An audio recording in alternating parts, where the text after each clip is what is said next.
or external activities, I would like to report that this year's external CIVEX seminar in Portugal has been confirmed for the 27th of October at the invitation of Helder Sousa Silva, who is the mayor of Mafra.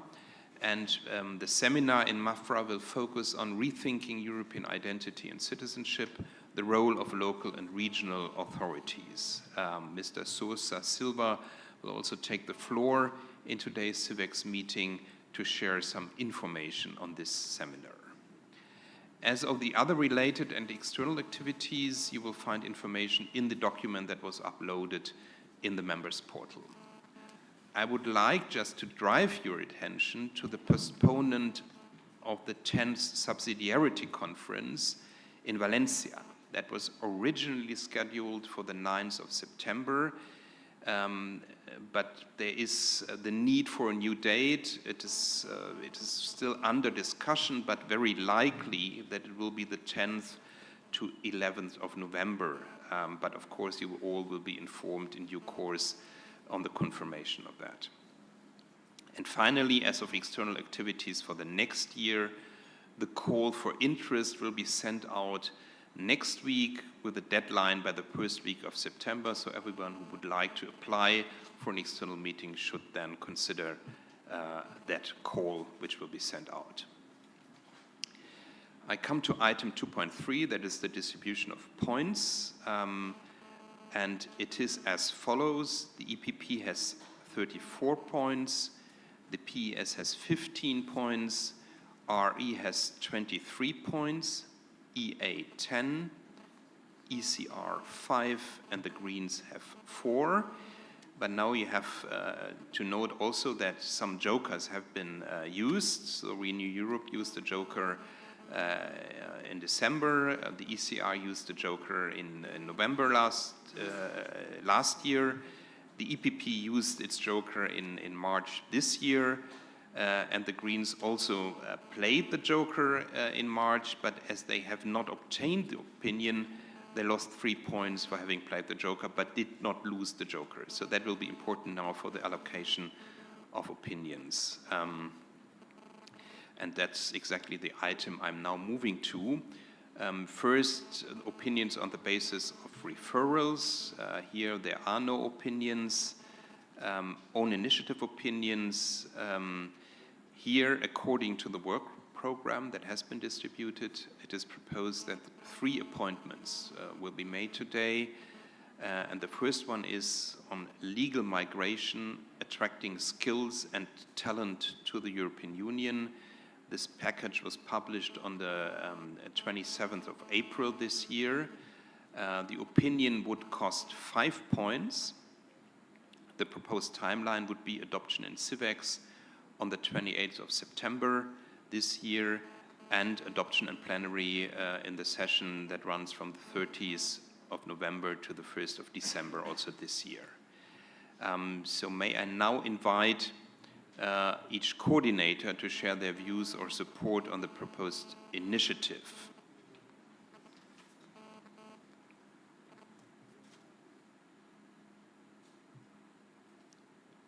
Maybe die müssen hier.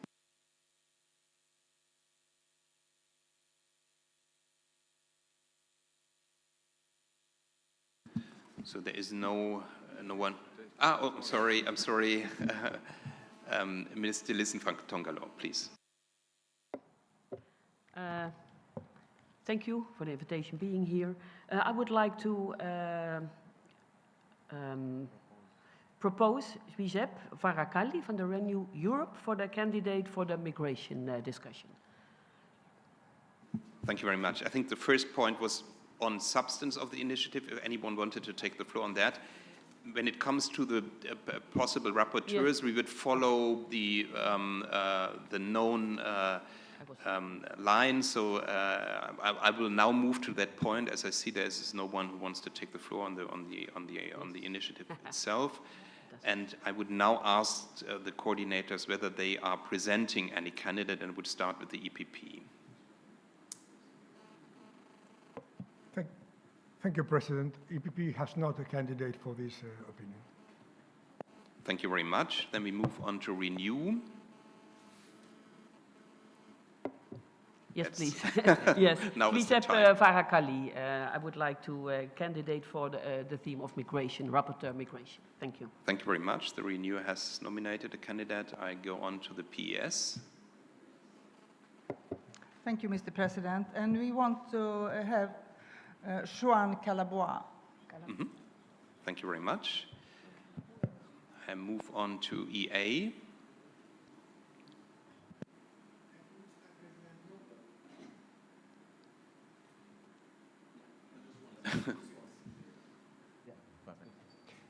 Thank you, Mr. President. No candidate for this. No candidate for EA, and I go on to ECR. Mr. President, we don't have any candidates. Okay, and last but not least, the Greens. Thank you, Mr. President. We don't have a candidate for this. So when I see it correctly, we have two nominations for candidacy, one by Renew Europe and one by the PES group. And Renew Europe has more points, but the PES still has a joker. So the question would be to PES whether they would like to use the joker on that. No, we don't want to use our joker. Okay, then this opinion goes to Renew Europe. Thank you very much for this very quick decision.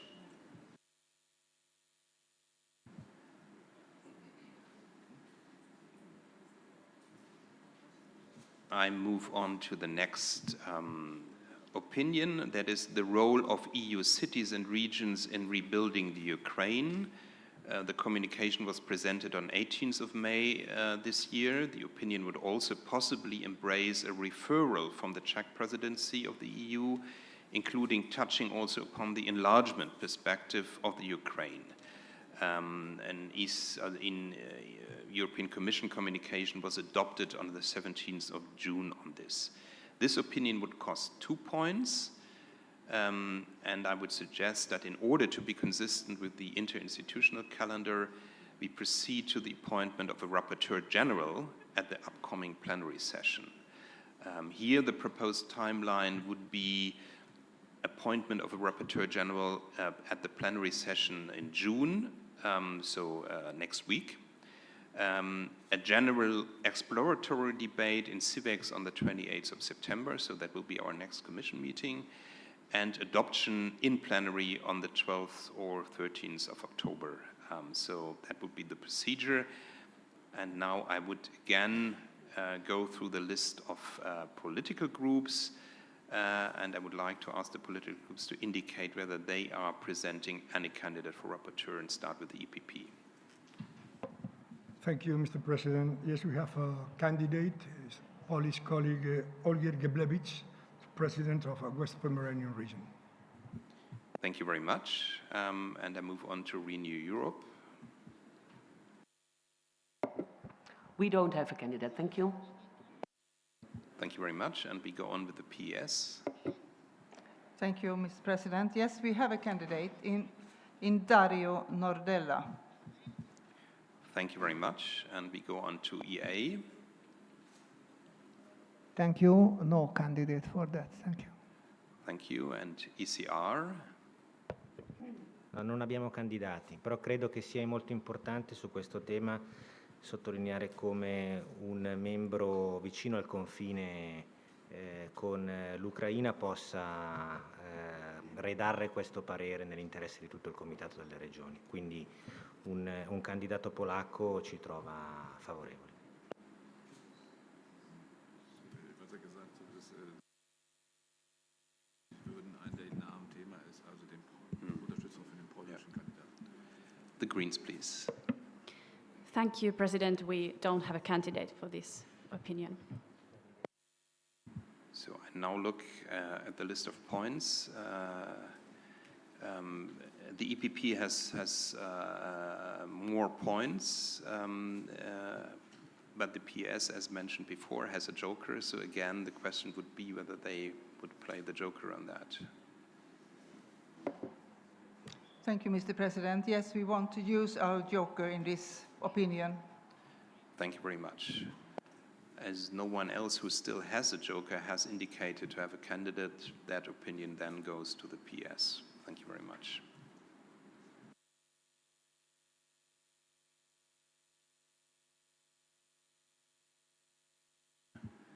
The only question is whether for this opinion there is the wish to have a shadow rapporteur. You know that's an instrument we have introduced, so that could be a possibility. I see that EPP would like to nominate a shadow rapporteur, and I guess that would be Olgierd Geblewicz then in this case. All right, thank you very much. To be formally correct, of course, I forgot to ask about the shadow rapporteur for the first opinion. So here the question would be,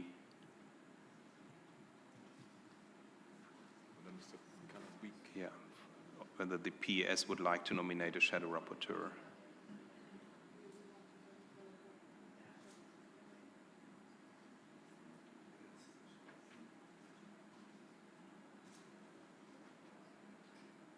No?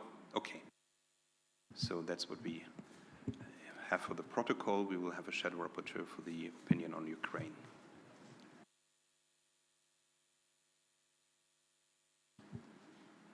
We move on to the next point, own initiative opinions. Here there are no own initiative opinions. There are also no decisions not to draw up an opinion, and there are no other proposals. So I move to the item follow-up to opinions, 2.5. As you know, while all information on the follow-up activities is displayed in the related document, we also have the opportunity to discuss the follow-up of one of our opinions at our meeting as a standing point.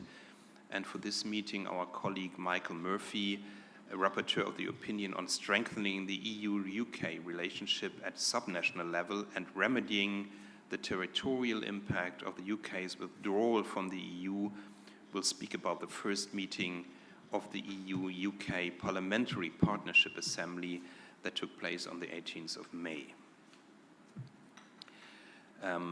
I come to item 3, that is opinions and thematic debates of our CIVEX meeting. At today's meeting, we will have 3 opinions for adoption and 1 thematic debate on the conference on the future of Europe. Are there any comments on this item? That is obviously not the case. So I can move on to the last item of our agenda today, any other business. So the next CIVEX meeting will be held on the 28th of September this year in Brussels.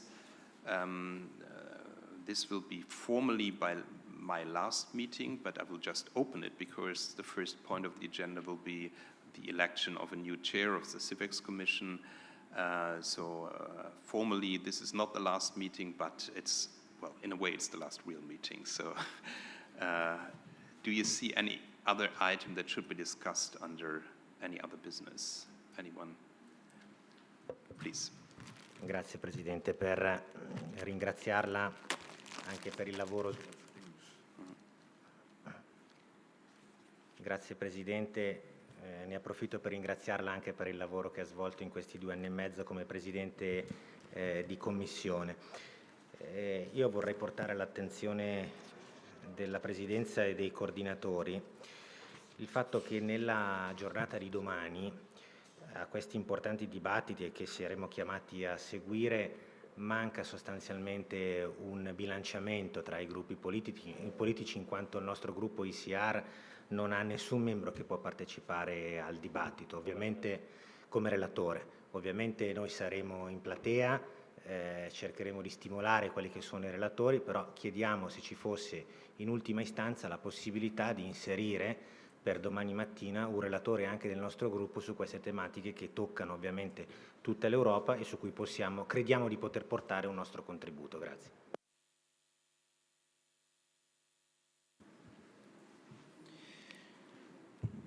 Thank you very much first for your kind words and for your remarks. I'm not sure whether we still be able to really change the program of the conference. Of course, anyone present will have the opportunity to seize the floor and to make his or her point in the debate and in the conversation that is taking place. But I don't think whether we will be able to change the panels. I just look to the Secretariat. I think the idea was really that the members take the floor in the debate, but that the speakers are inspiring speakers from different perspectives. So it's, as I thought, the discussion on the panel is rather about to initiate the discussion in the plenary. So I think every member will have the opportunity to really make his or her point at the debate then. So I hope that's all right. But of course, it's a point that has to be taken under consideration for the planning of future conferences, that we have an even balance among all political groups. I mean, that's clear. Thank you very much. Any other comments? That does not seem to be the case. Since I was told that I still will be chairing the next political coordinators meeting, because it's officially before my last meeting. That is not the place for final words here. So I just thank you for this meeting. Thank you for your contributions and for the easy decision-making process, and then we move on to our full commission meeting in a couple of minutes. Well, it's 10 on point, so we should start in time. Thank you very much.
Away mine, so I don't have it now with me. So Revised Schengen. Do you want one?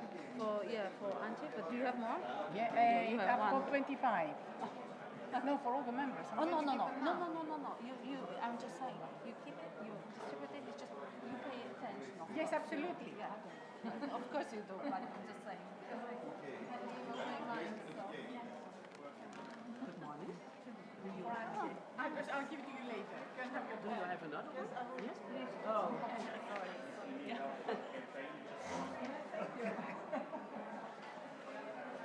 Nicolas was right. He was the majority poll in France. Oh, yes, exactly. Thank you so much. But that's fine. Thank you. You first.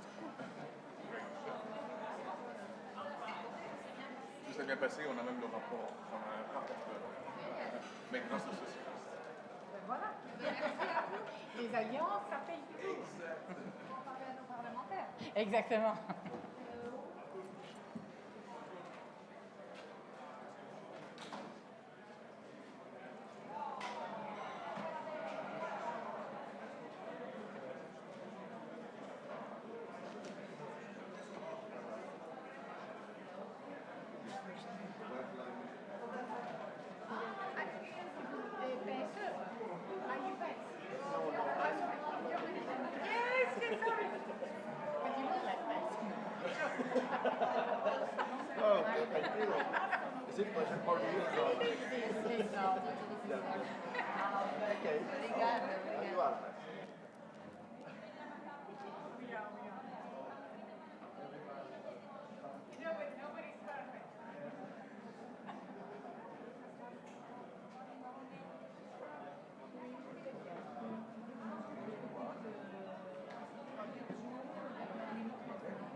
So, dear colleagues, ladies and gentlemen, could you please all take your seats?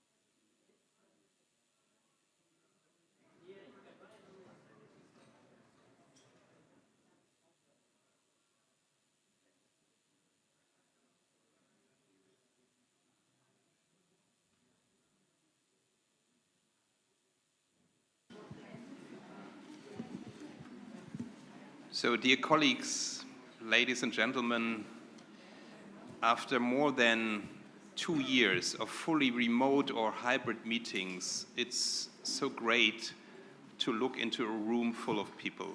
I'm very grateful to that.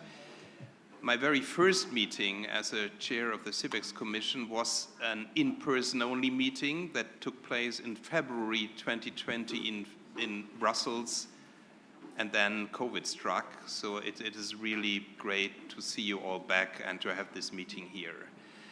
And of course, I'm very grateful to the mayor of Alimos, Andreas Kondylis, sitting next to me, for his invitation to his wonderful city.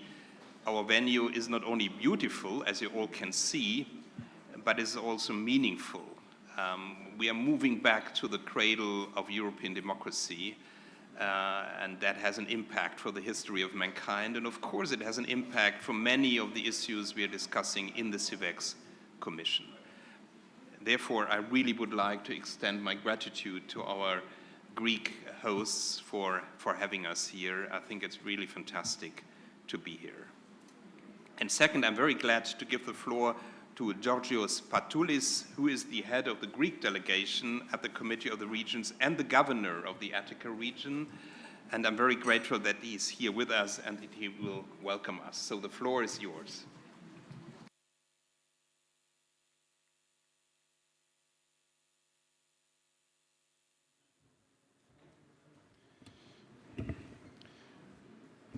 Αξιότιμα μέλη της Ευρωπαϊκής Επιτροπής των Περιφερειών,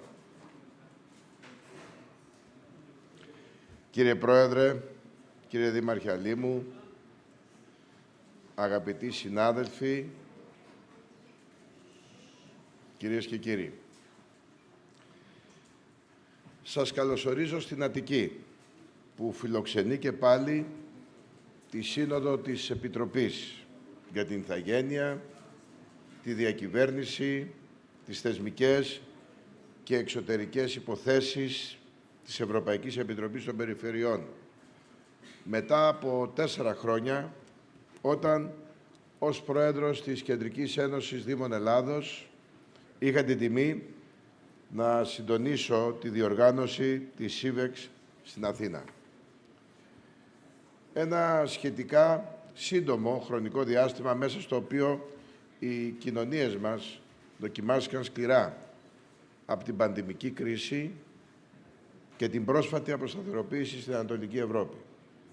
Μέσα σε αυτήν την δυστοπία, οι περιφερειακές αρχές σε όλη την Ευρώπη, μαζί με τους Δήμους, μπήκαμε στην πρώτη γραμμή της μάχης και καταφέραμε να κρατήσουμε τις κοινωνίες και τις οικονομίες μας όσο το δυνατόν πιο προστατευμένες από τις πρωτόγνωρες προκλήσεις που είχαμε ενώπιόν μας.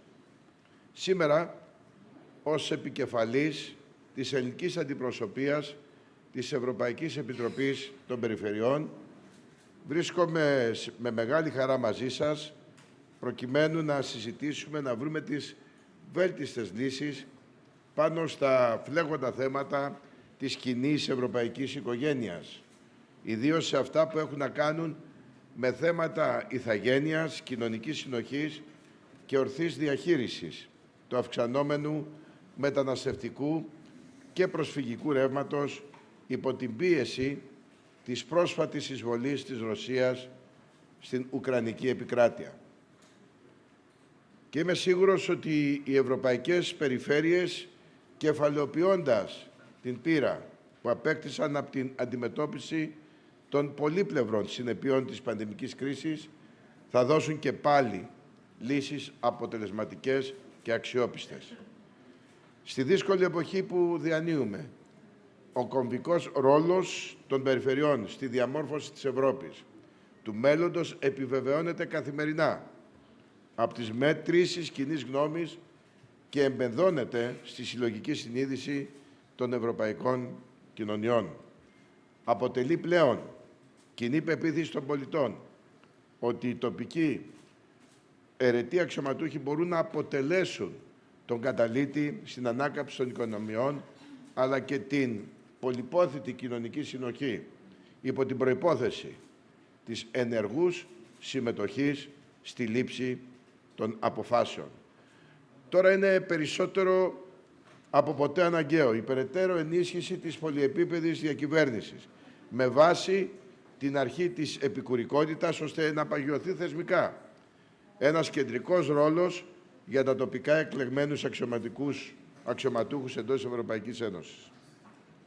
Οι καλές πρακτικές που ακολουθούνται και για τη λειτουργική δομή του κράτους σε όλη την Ευρώπη και στις όριμες δημοκρατίες του δυτικού κόσμου βασίζονται στο μοντέλο της αποκεντρωμένης διοίκησης με τη μεταφορά αρμοδιοτήτων και πόρων προς τις αυτοδιοικητικές αρχές, προκειμένου να εξασφαλίζεται με επιτυχία η ισομερής ανάπτυξη, να αξιοποιούνται στο μέγιστο βαθμό οι δυνατότητες των τοπικών κοινωνιών και να επιτυχάνονται στοχευμένες παρεμβάσεις για τα προβλήματα που αντιμετωπίζουν οι κατατόπους κοινωνίες. Με άλλα λόγια, η αποκεντρωμένη των διοικητικών αρμοδιοτήτων, η αποκέντρωση των διοικητικών αρμοδιοτήτων είναι το κλειδί για τη δημιουργία ενός πραγματικά επιτελικού κράτους, αποτελεσματικού ως προς την υλοποίηση των στόχων και να είναι φιλικά βεβαίως προς τον πολίτη. Είναι αυτονόητο ότι σε εθνικό και ευρωπαϊκό επίπεδο πρέπει να περάσουμε στην επίτευξη ενός πραγματικά επιτελικού κράτους με δυνατές αυτοδιοικητικές αρχές που θα ανταποκρίνονται στις απαιτήσεις εποχής. Να κάνουμε ένα μεγάλο βήμα για να φέρουμε και τις καθημερινές τους ανάγκες μέσα από την αξιοποίηση του αυτοδιοικητικού θεσμού. Ένα μοντέλο σύγχρονης διακυβέρνησης με το βλέμμα προσιλωμένο στην επόμενη μέρα. Σε κάθε περίπτωση, οι περιφέρειες είναι έτοιμες να αναλάβουν μια σειρά αρμοδιοτήτων οι οποίες εκ της φύσεώς τους μπορούν να ασκηθούν με τον καλύτερο δυνατό τρόπο σε αυτό το επίπεδο. Με βάση την αρχή της πολυεπίπεδης διακυβέρνησης, της επικουρικότητας, της εγκύτητας και της αποτελεσματικότητας. Η διεθνής και ευρωπαϊκή εμπειρία άλλωστε αυτό αποδεικνύει, αυτό υποδεικνύει.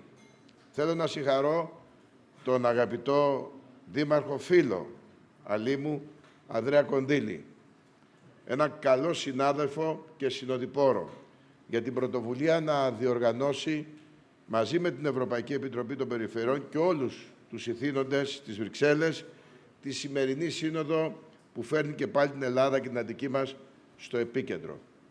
Θέλω επίσης να ευχαριστήσω και τον Πρόεδρο της Επιτροπής των Περιφερειών, τον δικό μας, επιτρέψτε μου να πω και φίλο, Περιφερειάρχη Κεντρικής Μακεδονίας Απόστολο Τζικώστα, για τη συνεργασία μας αυτά τα δύσκολα 2,5 χρόνια της Προεδρίας του, αλλά και την εθνική συντονίστριά μας, την Επιτροπή των Περιφερειών, την κυρία Κατερίνα Καράβολα, αλλά και όλα τα μέλη της Επιτροπής που εργάστηκαν για τη σημερινή συνάντηση.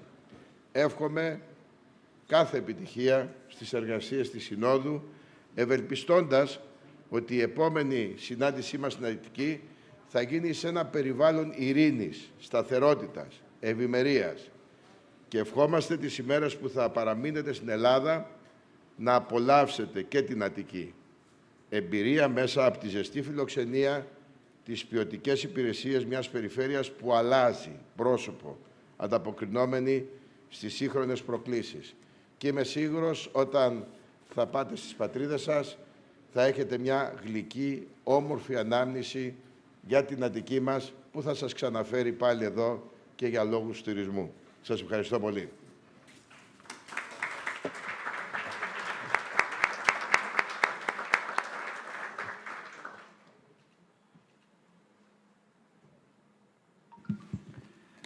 Thank you very much, Governor, for these very important words.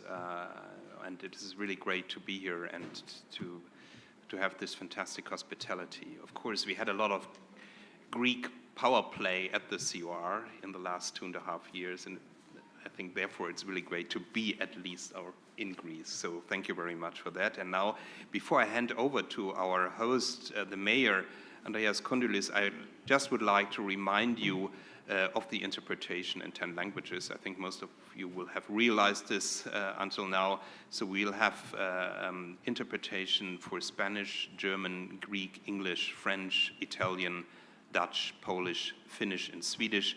And I think a list of the channels has been distributed, or if you don't have that, the Secretariat will be happy to help you. It's in the back of the room. Thank you very much. And with that, I hand over to our host, the Mayor. Thank you very much.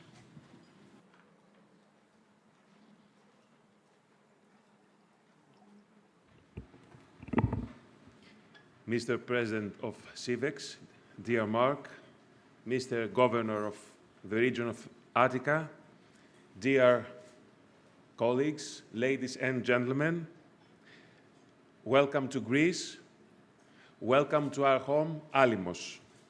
Ευχαριστώ κύριε Πρόεδρε για τα πολύ ευγενικά σας λόγια για τη χώρα μου.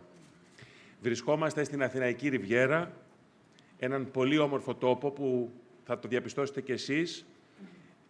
Πραγματοποιούνται, όπως μιλάμε, μεγάλες επενδύσεις πολλών δισεκατομμυρίων ευρώ που αλλάζουν ριζικά την περιοχή, την αναβαθμίζουν, δημιουργώντας όρους βιωσιμότητας και ποιότητας ζωής για τους κατοίκους. Αυτό το διήμερο, σήμερα και αύριο, θα έχετε την ευκαιρία να γνωρίσετε την πόλη μου, τον Άλυμο, τον τόπο του ιστορικού της αρχαιότητας του Θουκυδίδη, ο οποίος ακόμα και σήμερα, 25 αιώνες μετά τη γέννησή του, διδάσκεται στα μεγαλύτερα πανεπιστήμια του κόσμου, στις σχολές στρατηγικής και διπλωματίας. Η πόλη μας και εγώ προσωπικά αισθανόμαστε μεγάλη τιμή που βρίσκεστε εδώ κοντά μας και ελπίζουμε να ανταποκριθούμε στις προσδοκίες σας για μια άρτια διοργάνωση της συνεδρίασης, καθώς και του συνεδρίου που αύριο θα ακολουθήσει. Στο συνέδριο αύριο θα μας απασχολήσει ένα από τα σημαντικότερα ζητήματα της Υπήρου μας, το μεταναστευτικό. Θα παρουσιάσουν τις θέσεις τους τα μέλη της κυβέρνησης της Ελλάδας, καθώς και κορυφαίοι αξιωματούχοι χωρών και οργανισμών που ασχολούνται με την διαμόρφωση και την εφαρμογή των πολιτικών στο συγκεκριμένο ζήτημα. Επιτρέψτε μου να πω ένα θερμό ευχαριστώ σε όλα τα μέλη της Γραμματείας της CIVEX για τη συνεργασία τους και την ουσιαστική συμβολή τους στη διοργάνωση αυτού του διημέρου. Οι συνεργάτες μου βρίσκονται όλοι στη διάθεσή σας για την αντιμετώπιση οποιοδήποτε ζητήματος προκύψει και χρειαστείτε τη βοήθειά τους. Εύχομαι καλή διαμονή στην Ελλάδα, να είναι παραγωγικές οι εργασίες μας και να περάσετε καλά στον Άλυμο. Σας ευχαριστώ πολύ που είστε εδώ.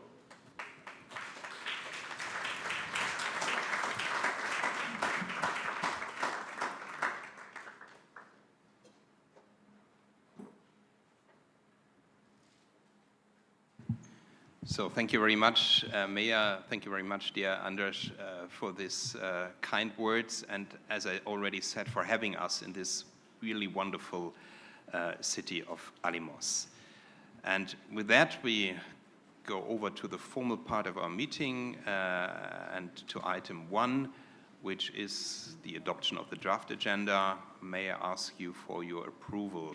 Is there any objection to the agenda that has been sent around? I can't see any objections, so with that, the agenda is approved, as no comments have been made.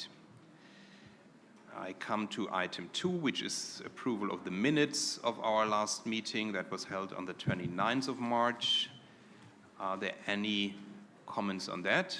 Are there any objections?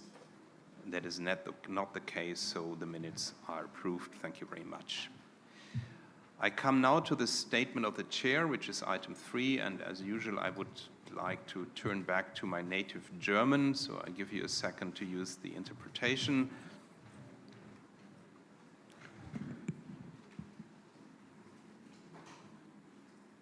Vielen Dank. Ich würde Ihnen jetzt sehr gerne einige Informationen über die jüngsten Entwicklungen zu einigen der Themen mitteilen, die in den Zuständigkeitsbereich der Fachkommission CIVEX fallen. Weitere Informationen finden Sie in dem Dokument zu unserer Fachkommission, das im Mitgliederportal eingestellt worden ist. Das Verfahren kennen Sie ja alle. Beginnen würde ich gerne mit dem Adamovich-Preis, mit dem wir in die zweite Runde gehen. Wir haben ihn ja letztes Jahr schon einmal verliehen und ich würde dazu gerne auch die Präsentation zeigen, wenn ich das Sekretariat bitten dürfte, die erste Folie zu zeigen.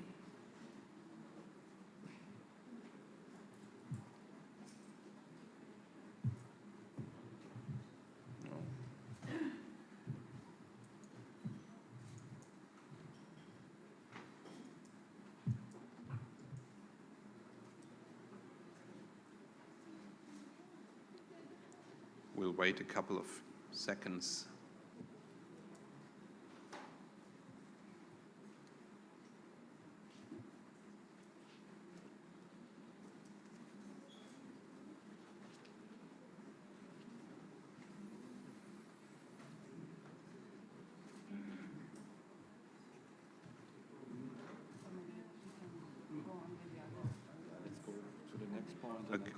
Okay, maybe there's some technical difficulties, so I'll just jump to the next point and we might come back to the Adamovich Award later on.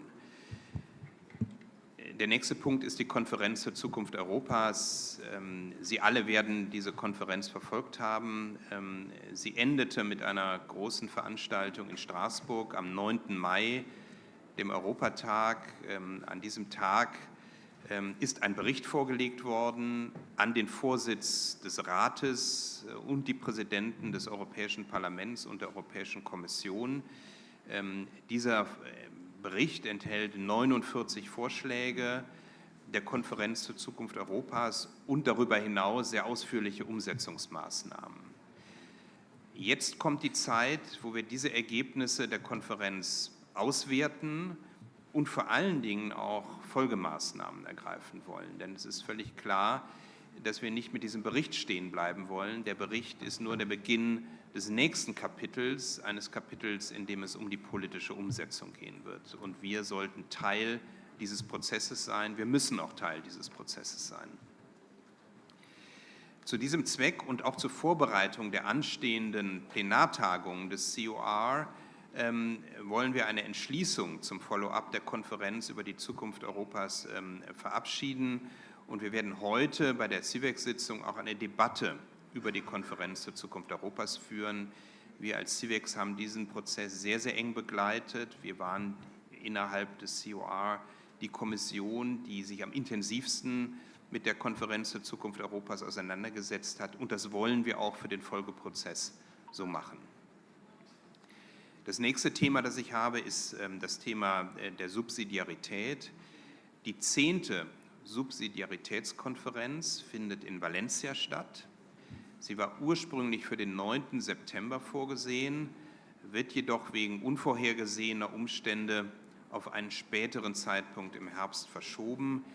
Wahrscheinlich wird es der 10. und 11. November sein. Das wird nochmal bestätigt, aber wer möchte, kann sich schon mal mindestens mit Bleistift diesen Termin notieren. Die Konferenz mit dem Titel Aktive Subsidiarität, mehr Demokratie in der EU, Schaffung eines EU-Mehrwerts wird sich insbesondere auf die Reformagenda der Europäischen Union im Anschluss an die eben schon erwähnte Konferenz zur Zukunft Europas konzentrieren. Die Mitglieder werden aufgefordert, sich rechtzeitig zu registrieren. Ich darf daran erinnern, dass bei der Zuweisung der Sitze 12 Sitze nach der Reihenfolge der Anmeldungen vergeben werden, 13 auf Grundlage der politischen Quote und die übrigen 15 Sitze funktional, das heißt an den Präsidenten des COR, an die Better Regulation and Active Subsidiarity Steering Group und so weiter. Das werden also die Kriterien für die Auswahl sein. Aber wichtig ist für alle anderen First Come, First Serve. Der nächste Punkt ist die Fit for Future Plattform. Zurzeit wird an den beiden Fit for Future Stellungnahmen gearbeitet, die dem COR zugewiesen worden sind. Die Erstentwürfe wurden schon fertiggestellt und auch den Mitgliedern der Plattform zu einer Stellungnahme vorgelegt. Auch die Ergebnisse der laufenden Konsultationen mit den Regional Hubs des Ausschusses der Regionen zu beiden Themen sollen in diese endgültigen Entwürfe der Stellungnahmen mit einfließen. Die Stellungnahmen sollen dann bis Oktober fertiggestellt werden und auf der Plenartagung der Fit for Future Plattform im November verabschiedet werden. Ich darf noch mal daran erinnern, dass diese Plattform für uns ein wichtiges Instrument ist, um an der Agenda für bessere Rechtsetzung der Europäischen Kommission mitzuwirken. Wir haben die Chance, eben direkten Input aus unseren regionalen, kommunalen Erfahrungen hier einfließen zu lassen und damit eine Verbesserung der EU-Rechtsetzung herbeizuführen. Der nächste Punkt, den ich habe, ist die Arbeitsgruppe Ukraine. Die zweite Sitzung der Arbeitsgruppe Ukraine fand am 30. März statt, um die humanitäre Hilfe und sozusagen auch die Unterstützung für ukrainische Flüchtlinge zu erörtern. Die Arbeitsgruppe hat sich auf eine politische Erklärung geeinigt und die hat auch wenn man so will, die Grundlage dargestellt für eine im April verabschiedete Entschließung im Plenum des Ausschusses der Regionen. Am 23. Mai traf sich die Arbeitsgruppe mit den ukrainischen Verbänden der lokalen und regionalen Gebietskörperschaften, dem künftigen tschechischen Ratsvorsitz sowie der EIB, der OECD und dem ULEAD-Programm. Alle Teilnehmer unterstützten die Idee, eine Allianz europäischer Städte und Regionen für den Wiederaufbau der Ukraine zu schaffen, die bei der Plenartagung in der kommenden Woche dann auch offiziell ins Leben gerufen werden soll. Am 16. September werden sich die Mitglieder der Arbeitsgruppe in der auswärtigen Präsidiumssitzung des Ausschusses der Regionen in Prag an der Debatte über den Wiederaufbau und die Auswirkungen des Krieges auf die Wirtschaft in der Ukraine beteiligen. So, jetzt sehe ich gerade, dass die Präsentation des Adamowitsch-Preises bereit ist. Dann darf ich zu diesem Punkt zurückkommen und das Sekretariat noch einmal bitten, die Folie aufzulegen.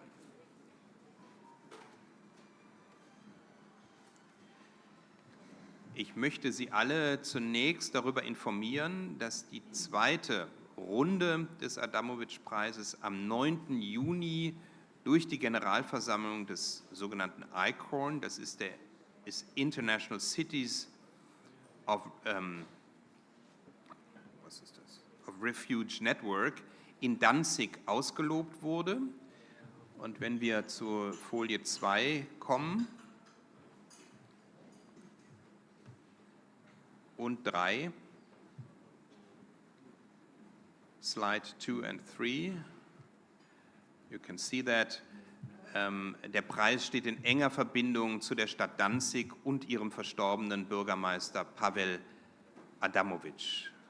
Slide 4, please. I'm sorry. I'm seeing it on this screen, so there seems to be I had the impression it's working. Maybe we should just do it without the slides. So I think you don't need the slides to understand the gist of the award. Wie ich sagte, steht der Preis in enger Verbindung zum ehemaligen. Now I can't see it anymore. So it's, but it's more important that you see it. Slide 4, please. So. Pavel Adamowitsch wurde 1998 zum Bürgermeister der Stadt Gdansk gewählt. Er war sehr aktives Mitglied des Ausschusses der Regionen.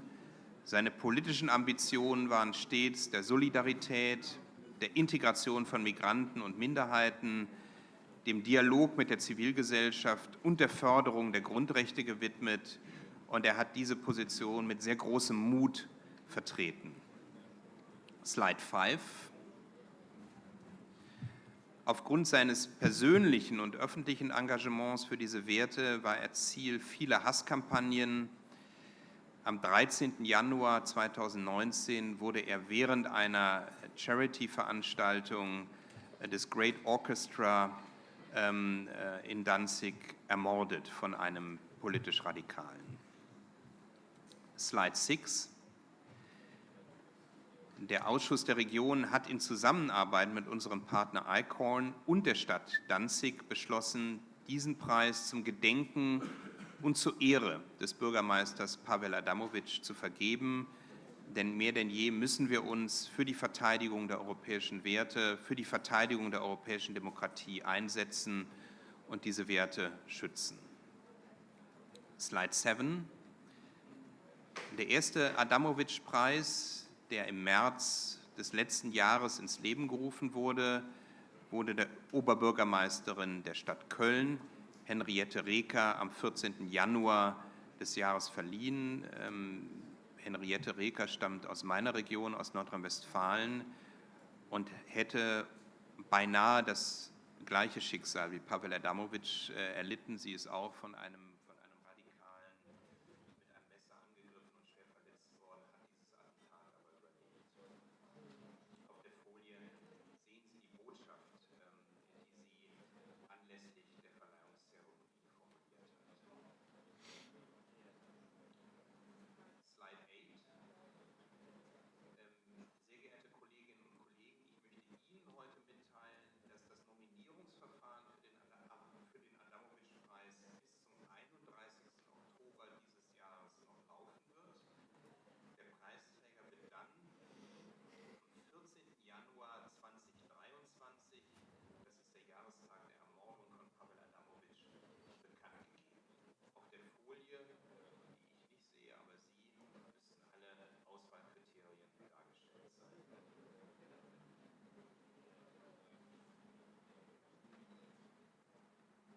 Slide 9 ist schon aufgelegt. Alle Informationen über die Vergabe des Adamovic-Preises finden Sie auf der Website des COR. Das Sekretariat der Fachkommission CIVEX steht Ihnen außerdem für jegliche Unterstützung zur Verfügung, und ich darf Sie ganz herzlich einladen, einmal die Website zu besuchen, aber natürlich auch Werbung für den Preis zu machen, Ihre Netzwerke zu nutzen, um den Preis bekannt zu machen, um Vorschläge einzuholen.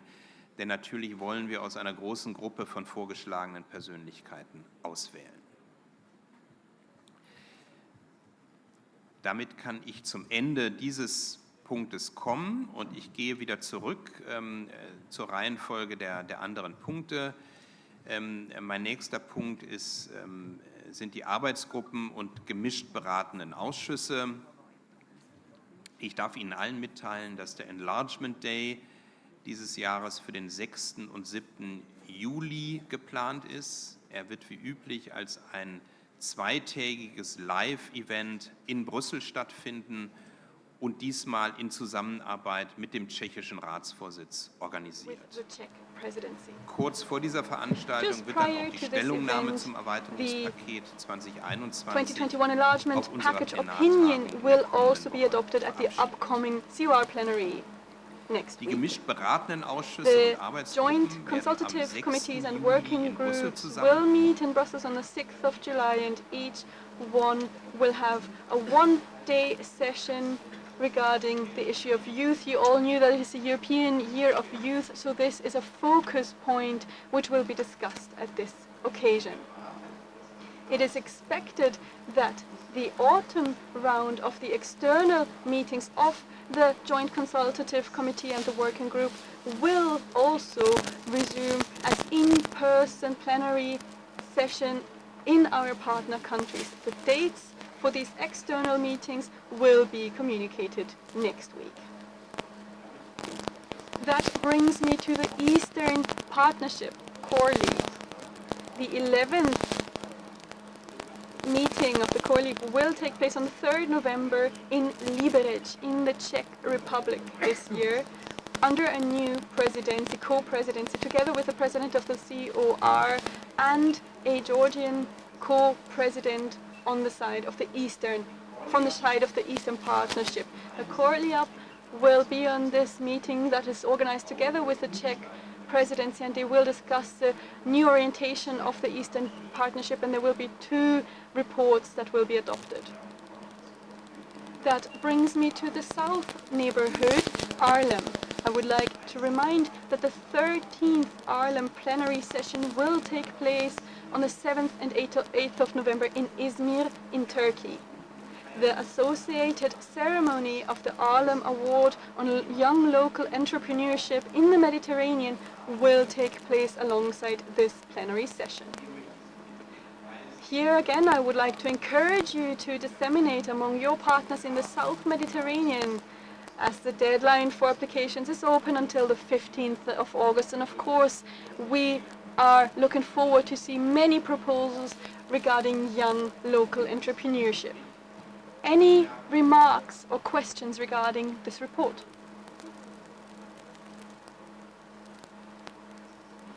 That is not the case, so I am going to move on to the next point in the agenda, and I will speak in English again. So I'm now coming to the organization of future work. Here we have for decision item 4.2, own initiative opinions under Rule 41B, letter I.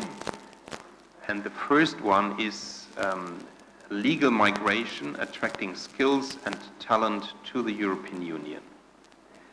The proposed timeline would be adoption in CIVEX, 28th of September this year, and adoption in the plenary on 30th of November or 1st of December this year, so that will be the last plenary in this year.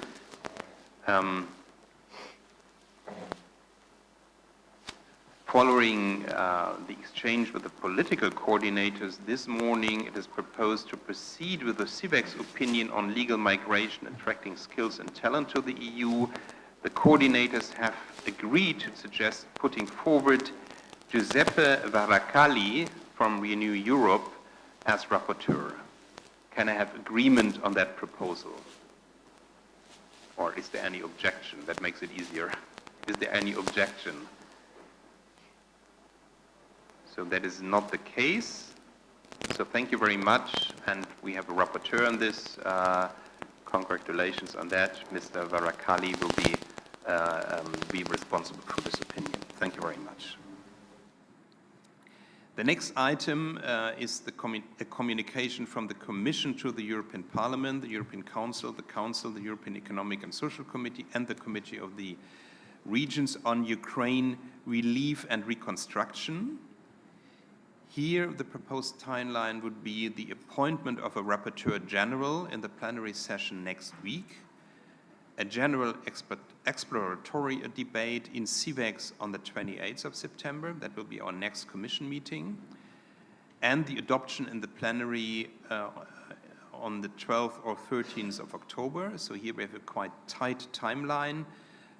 Following the exchange with the political coordinators this morning, it is first proposed to proceed with the CIVEX opinion on Ukraine relief and reconstruction, and in order to be consistent with the interinstitutional calendar, it was agreed to proceed to the appointment of a rapporteur general at the upcoming plenary session. The coordinators have agreed to suggest putting forward Dario Nardella from the PES as a rapporteur. Can I have your agreement? So are there any objections to the nomination of Mr. Nardella? That is not the case, so we have a rapporteur on that. Congratulations on this decision.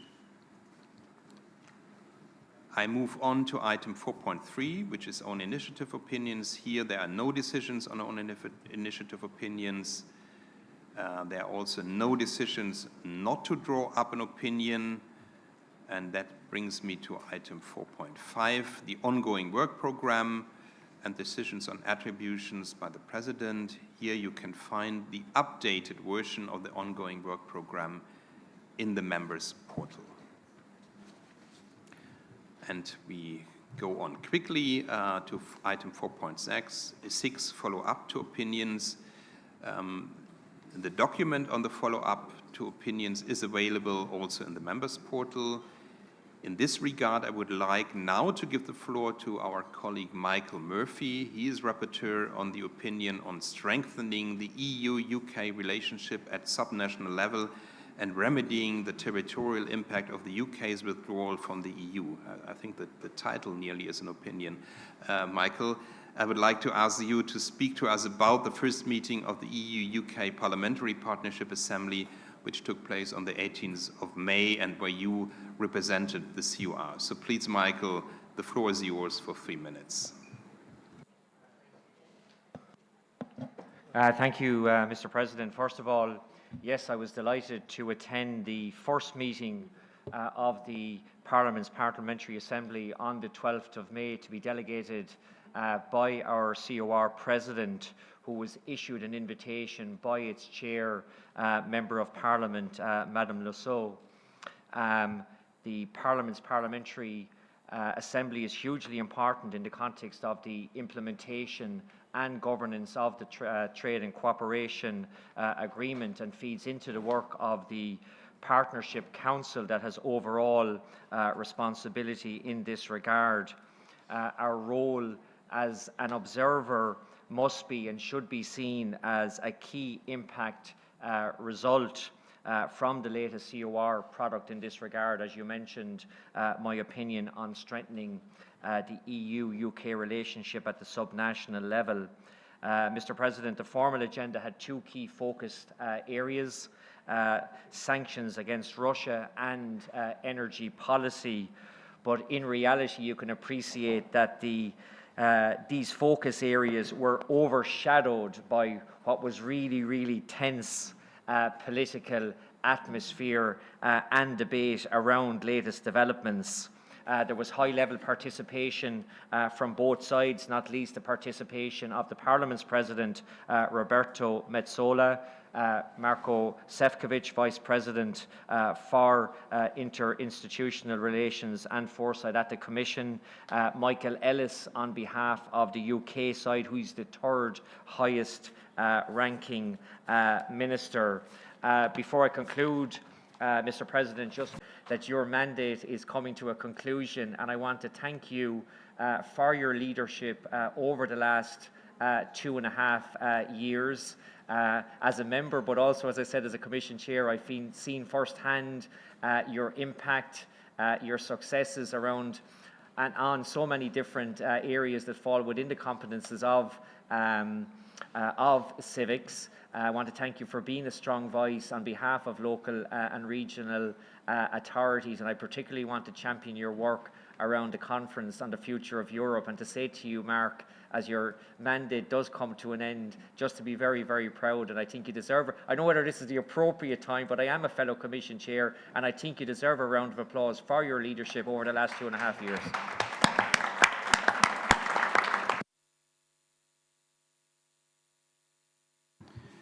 Thank you, Michael. That is very kind of you, and thank you for the applause. I feel a bit flattered, so thank you so much for that. But thank you also for your report. I think that is extremely important. We all see how serious the situation is, and I think, at least for my person, I can really assure you the full solidarity with the Irish position on that. I fully agree that we have to come back to a calm and sober approach to that. What is happening in the UK government is not helping in that way, so be assured of our solidarity in that case, because it's not just a matter for Ireland, it's really a matter for the whole EU, and it is important to all of us that we keep to agreements that have been concluded. Thank you very much. And with that, I move on to 4.7, CIVEX-related activities. Here, a document with details on the various CIVEX-related activities, both recent and forthcoming, is uploaded in the members portal. And regarding external activities in this year, we will hold an external seminar on the 27th of October in Mafra in Portugal. And now I would like to invite our friend Helder Sousa Silva, who is the mayor of Mafra, to share some information with us on the envisaged program for this external seminar we all are looking forward to. And I don't know whether we have slides, but I think we should have. If it works, then that would be now the opportunity to show them.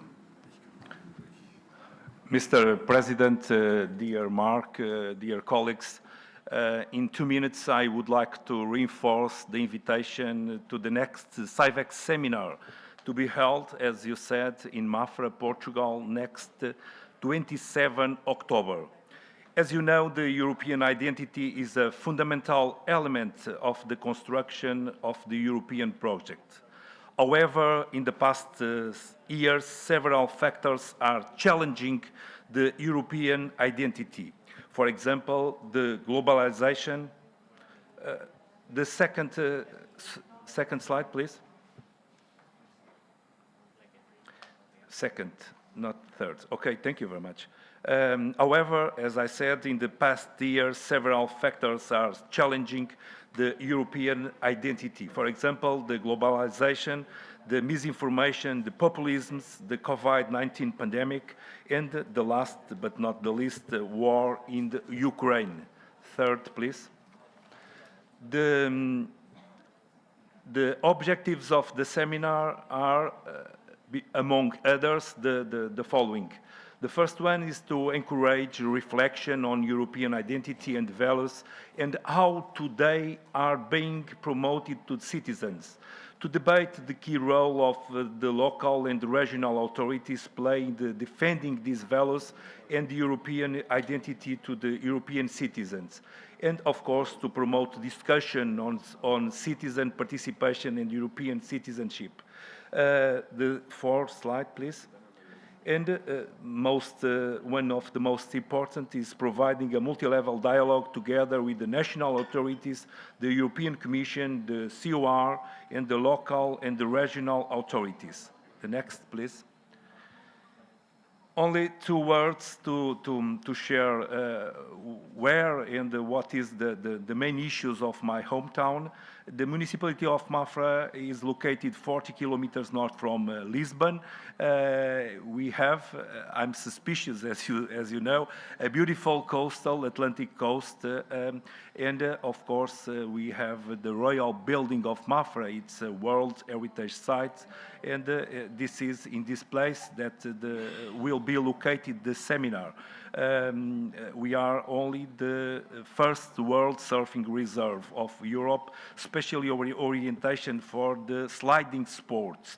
But the most important, or one of the most important issues are our traditional culture and, of course, the diversified gastronomy. The last, next, okay. The venue, no, the previous, please. The venue site will be the Royal Building of Mafra. I said it's the 5 places in this building. The palace, the basilica, the convent, the one where is located one of the most beautiful libraries, Circle Garden, Hunting Park, and of course the venue site, the elliptical room, a former chapter house. I think you have all the ingredients, the last one please, to say welcome to Mafra in the next 27 October, and we are waiting for you. Thank you very much, Mr. President and dear colleagues. You are welcome. Thank you.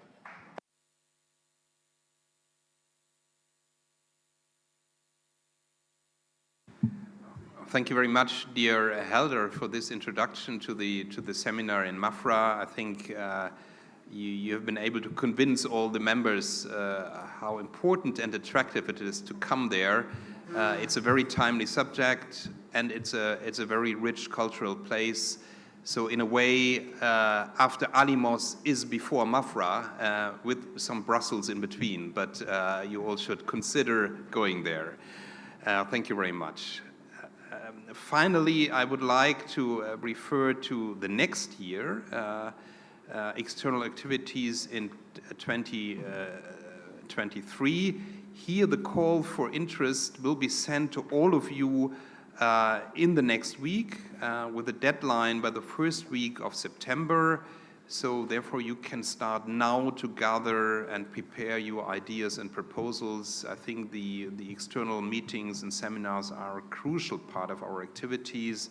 And of course, it's a way to experience the diversity of this commission. So I invite all of you to consider an application and to put forward a proposal. As I said, a deadline will be first week of September, so there is still some time left.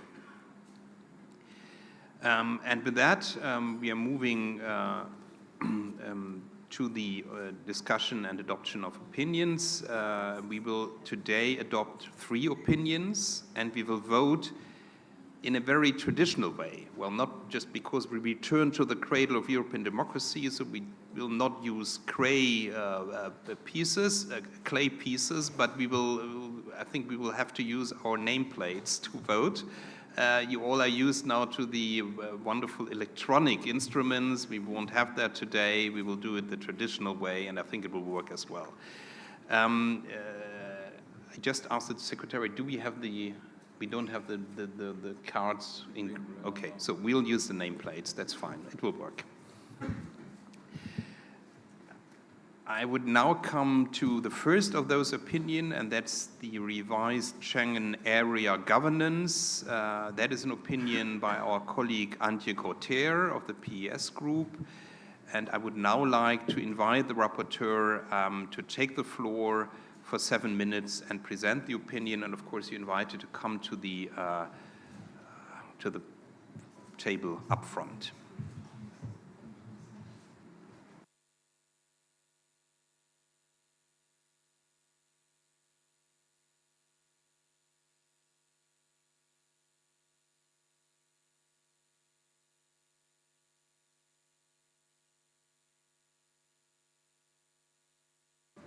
Thank you very much, Mr. Speich, for giving me the floor. Thank you, colleagues, for giving me the opinion. We will see today what will come out of it as our position as CIVEX committee and to be presented at the plenary session. So I think we all agree that we need a better functioning Schengen area and the effective control of the Union's external borders, because this is crucial for a comprehensive European policy on migration. This is why the draft opinion welcomes overall the Commission's proposal for amendment of the Schengen Borders Code regarding the protection of external borders and the criteria and safeguards for the reintroduction and prolongation of internal border controls. The opinion particularly pays attention to border regions. The pandemic has been one of the biggest setbacks for cross-border cooperation in the past decades. Even before the pandemic, many border regions faced numerous obstacles, such as cross-border transport and connectivity and red tape for citizens and businesses. This is why we welcome the stricter criteria for the temporary reintroduction and prolongation of border control at internal borders. We are very pleased with the requirement to consider their likely impact on the functioning of cross-border regions, taking into account the strong social and economic ties between them. We believe that a notification by member state of temporary reintroduction of internal border controls must include the reasons why alternative measures are not appropriate and the position of the local authorities are concerned. We welcome the requirement for mitigating measures to accompany the introduction or prolongation of border controls with a particular consideration for the cross-border regions. Such consideration should be based on consultation with the local authorities concerned. These demands, together with the upper time limits for the prolongation of internal border controls, are reflected in many legislative amendments in the draft opinion. The most problematic element in the Schengen proposal is for us the codification of the concept of instrumentalization. In our view, the definition is overly broad, and the proposed measures derogating from asylum law will not achieve the intended policy objective. It is our firm belief that we should direct policy measures at the third country governments responsible for instrumentalization and not penalize people who become victims of such actions. The complexity of migration challenges demands a coordinated approach which respects human rights and the right to asylum and is based on solidarity and fair sharing of responsibility with the member states and the regions that are most affected by this situation. I would like to thank at this point the members who tabled amendments to the draft opinion. I know that there have been ongoing discussions about that, and there was a very political talking about that, as I heard from my colleagues in this CIVEX Commission. I will beg to disagree with Anna Maria's amendments, which not only reinstate the European Commission definition of instrumentalization, but also introduce further considerations ranging from physical infrastructure to stop migrants to extra powers to member states to take any legal or operational measures they deem necessary to address migration flows. I think we have to stay together as a union, and we have to find our cooperation and not only relate on member states' decisions on their own. Thank you very much.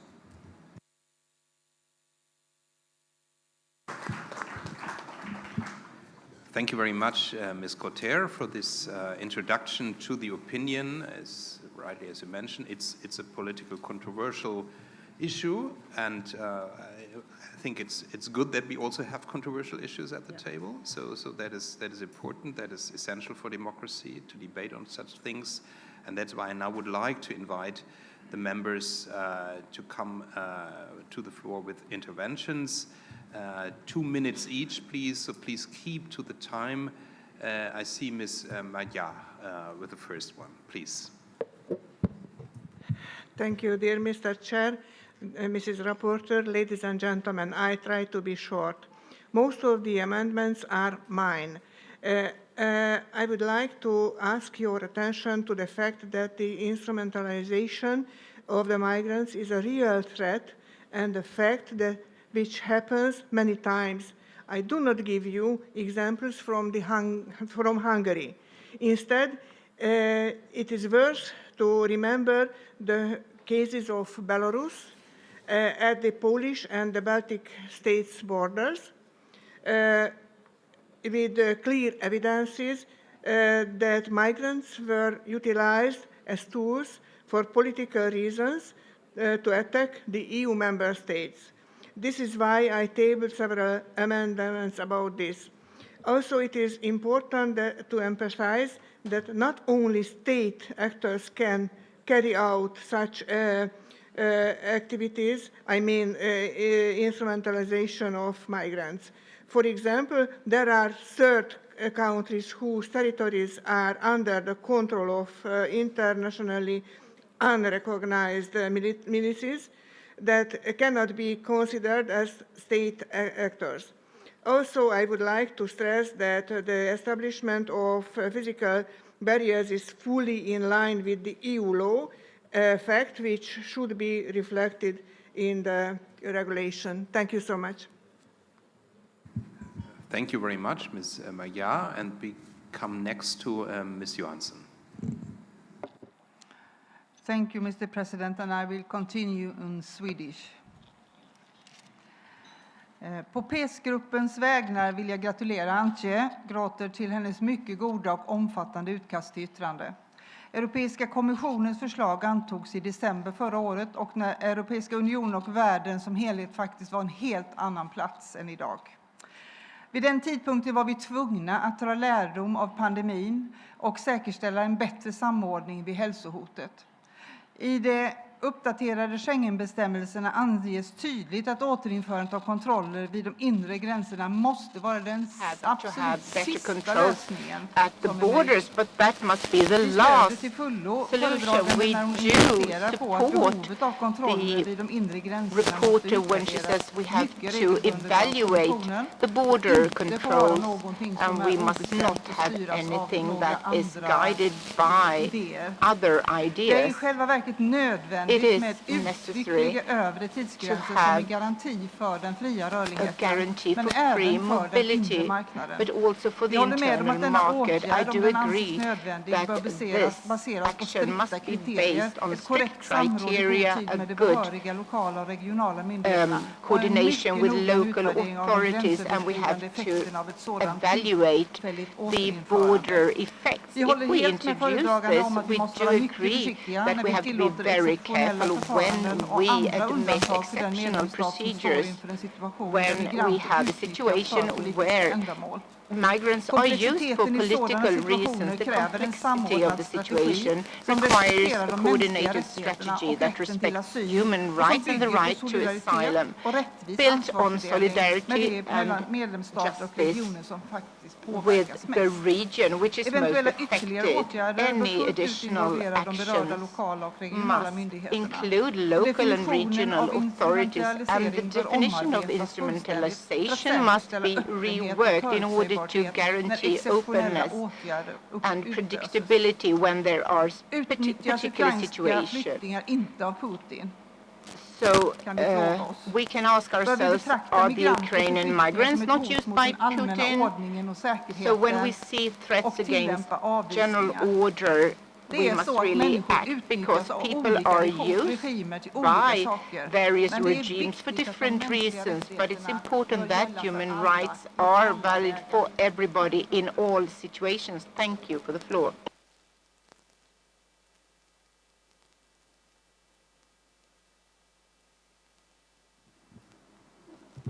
Thank you very much, Ms. Johansson, for this intervention. And we move on to the gentleman behind. I couldn't read the name tag, but yeah, exactly you, please. Sono Guido Milana. This is Guido Milana, and just a suggestion. The opinion has an extraordinary balance. Great work has been done, in my view, but looking at the risk of amendments, if we don't follow the rapporteur's setup, there is a risk of imbalancing this. I think even in this matter, we need more Europe, not less Europe. We need decisions to be more and more shared at a European level, rather than left with individual states. Perhaps we need a more aggressive policy in these themes. By aggressive, I mean politically aggressive. So this was just to underline the extraordinary importance which is underlying this opinion, and I hope that the amendments don't compromise its very value. Thank you very much for this intervention. And next is Ms. Ratilainen. Thank you, President, and thank you to Rapporteur for her excellent work. I will continue in Finnish, so please turn in the translation. Tämä on poliittinen kysymys, kuten puheenjohtaja kertoi, mutta myös maantieteellinen. President mentioned, but this is also terveisiä Suomesta. Mietimme parhaillaan. I'm bringing greetings from Finland. We are thinking about these border issues at the moment very much. We have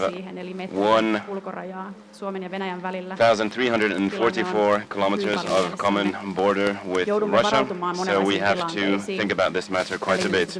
We have to prepare ourselves for instrumentalization, and we want to avoid this, and this causing problems. It is instrumentalization has a lot of matters that have to do with human rights, and this is something that was taken into consideration by the rapporteur in a very good manner. With regards to competence on these matters, I believe that this is something that we need to look into.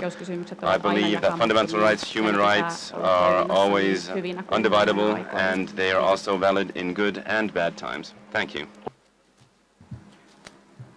Thank you very much. And last on my list is Jesus Camayo Ayer. Please, Jesus.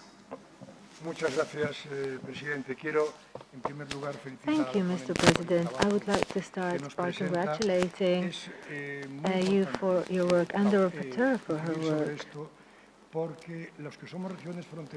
Those of us who are bordering countries, such as Spain and Portugal, have suffered in a very obvious way. Workers at the borders have had to make long routes because there are 27 border passes, but only 3 are open. So in order to work on the other side, they have had to cover long distances. Esto hay que denunciarlo. También es importante Obviously, lo que we consta en must su dictamen, also de que sean underline consultadas the las autoridades importance of regionales y including locales in the a la hora de report tomar the estas medidas importance tan of drásticas regional and de local cierre de authorities frontera in dentro del espacio de adopting Schengen. measures that are so drastic, such as imposing measures of control and borders in the European Union. However, threats do exist. Our colleague from Hungary told us about how migrants are being instrumentalized by Belarusia in the Polish frontiers. In Spain, we are also witnessing similar situations. The Kingdom of Morocco has been pressuring us in an unacceptable way. Spain had the leader of the Sahara movement in a hospital, and Morocco decided to send thousands of young migrants to Spanish territory, allowing them to cross the border to the Spanish city of Ceuta in the north of Africa. So we must take into account the threats that are posed when we are talking about the withdrawal on the regulation on instrumentalization. And I would like to conclude by saying that we must consider this issue because the threats are very present and we need to have tools which we'll not necessarily use, but we need to have at our disposal to tackle very real threats. Thank you. Thank you very much for this intervention, and I look to the audience. There is another one, please.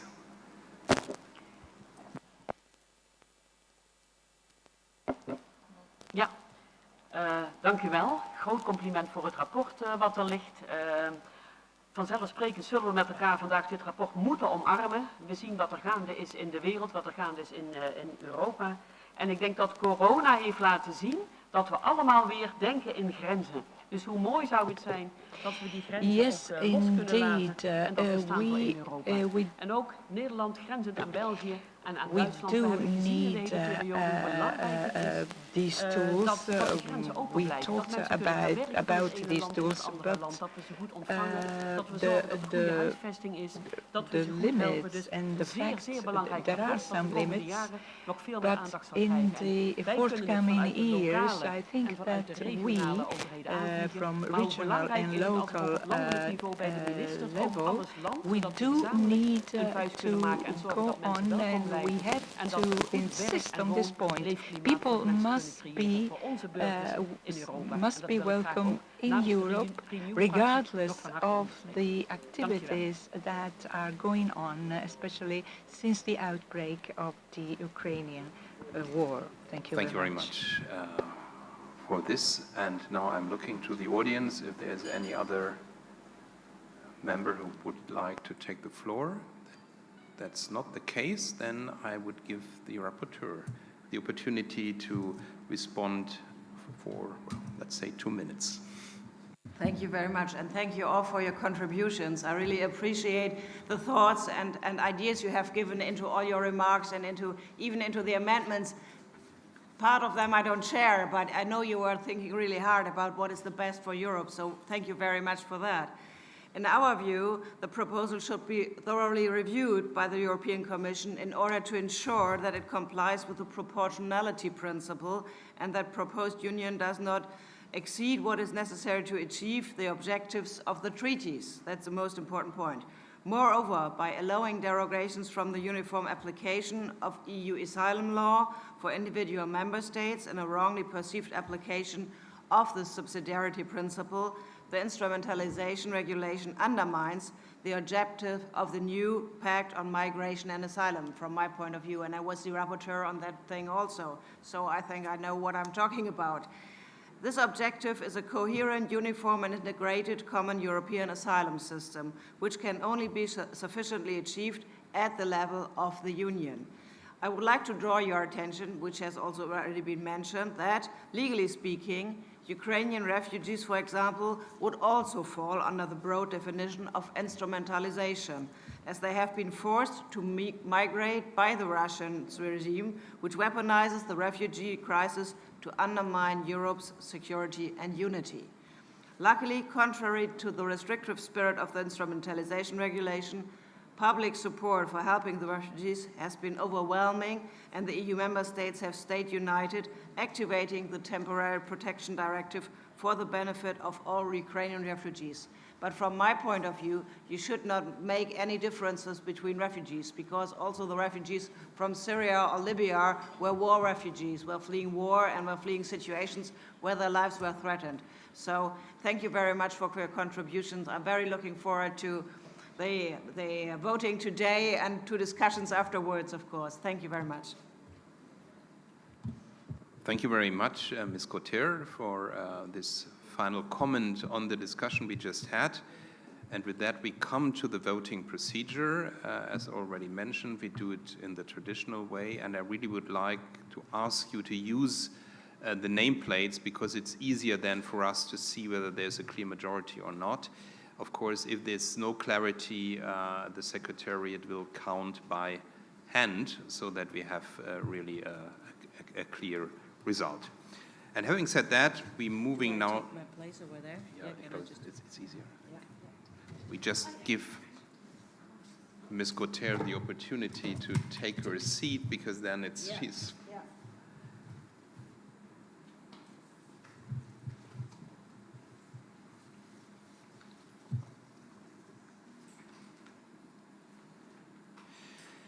Maybe one other preliminary remark. All the block votes we are going to have been agreed upon by the political coordinators up front. So I will not ask for everyone whether there's any objection, but of course it is your right to object. So if anyone has a problem with one of the block votes, just raise your hand and make yourself heard. And then of course I will take that in consideration. So coming now to the voting procedure of the opinion on the revised Schengen area governance, amendment number 1. Who is in favor?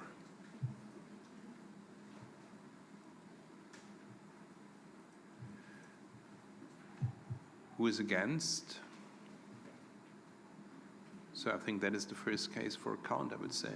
Yes. Please, we have to repeat it, and then you have to keep up, I'm sorry for that, your arms a bit longer. So who is in favor of the amendment?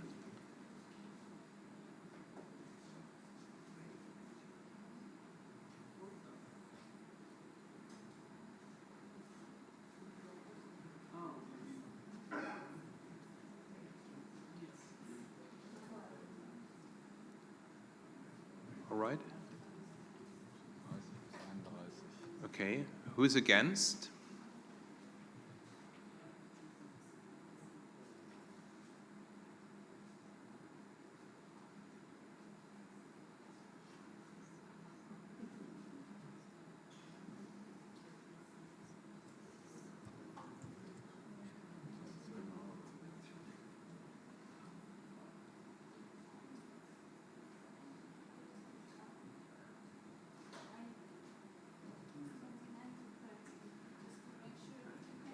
Oh, that is a very tight decision.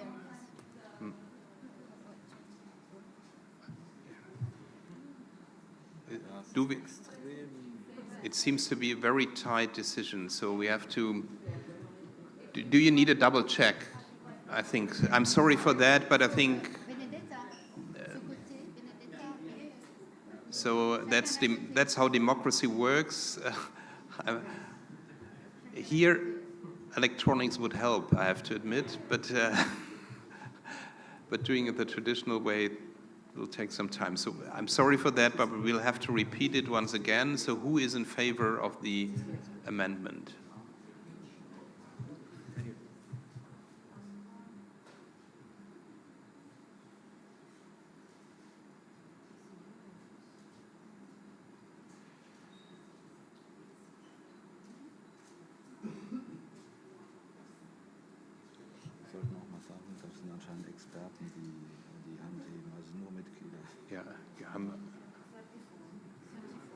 Okay. So who is against?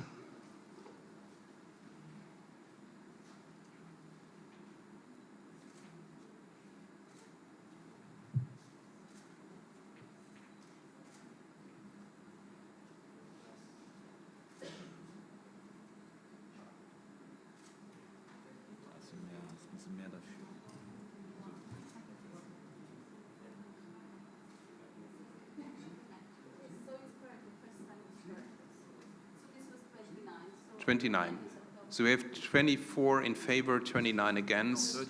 34. 34 in favor, 29 against. So just for the formal thing, I ask for abstentions. Okay. So it is a tight majority, but it is so to say so the amendment has been adopted. I now propose a block vote on amendments 2, 3, and 10. As mentioned, that has been agreed up front. So we come to the block vote on those 3 amendments. Who is in favor? Now I give a little bit more time to count so that we don't have to repeat it.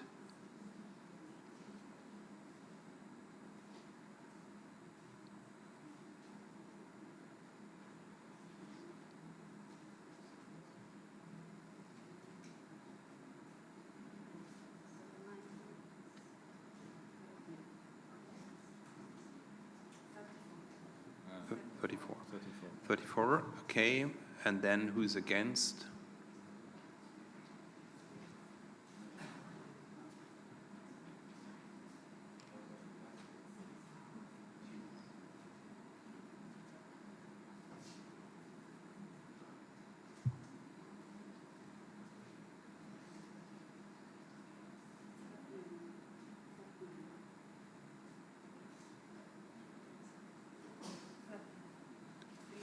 Okay, so there is a majority for the amendments, so these 3 amendments have been adopted.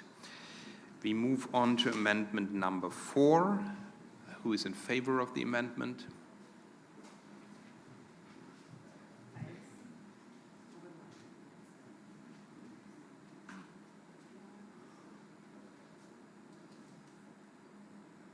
I think we can just. I think they will all be again.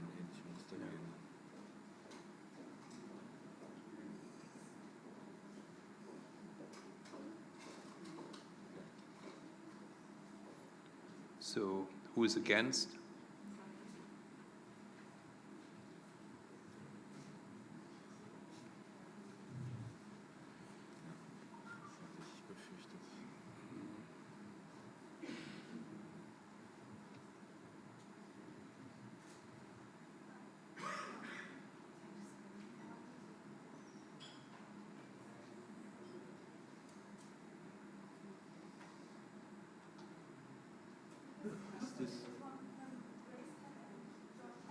But this is in favor.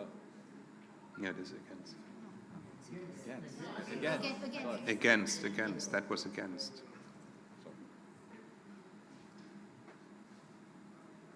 Is it,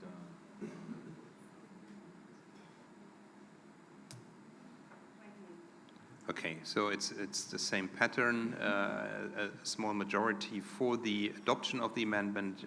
The amendment 4 is adopted. But of course, even if I see a pattern, I think we have to do it amendment by amendment. I'm sorry for that, but otherwise I think it would not be democratic just to assume that we have the same pattern for each of the amendments coming, even if that might be the case. So we go on to amendment number 5. Who is in favor?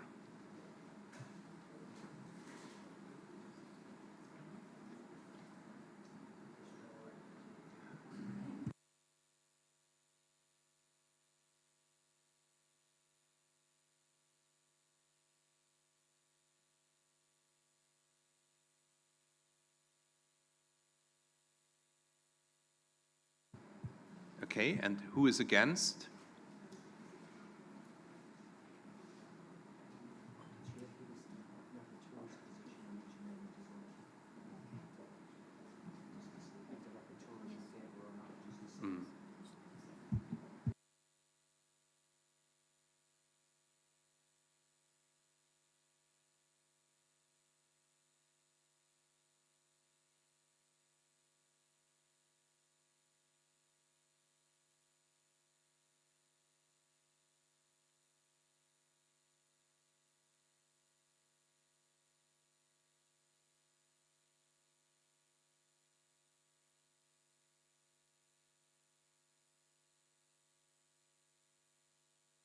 So again, the same pattern, 35 in favor and 30 against the amendment. So I was asked to indicate also the rapporteur's position on each of the amendments. I think that is rather clear on that, but I could also say it. So we are coming to amendment number 6. Rapporteur is against. And we come to the question, who is in favor of that amendment?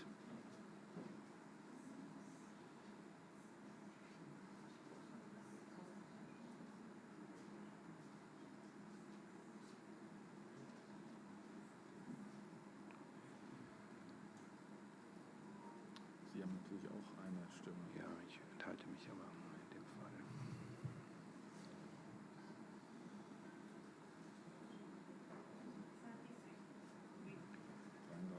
Who is against?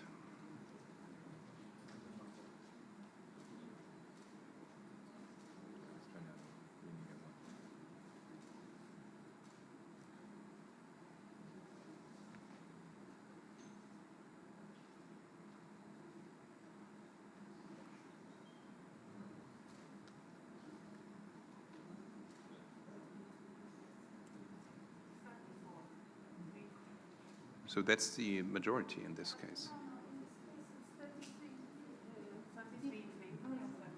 Okay, in this case, we have another pattern, so it's good to count each of the decisions separately. Here we have a majority against the amendment, so it has not been adopted. 33 and 34. We are then coming to 7R, that the rapporteur's amendment. If it is adopted, amendment number 7 falls, and I ask you who is in favor of amendment 7R.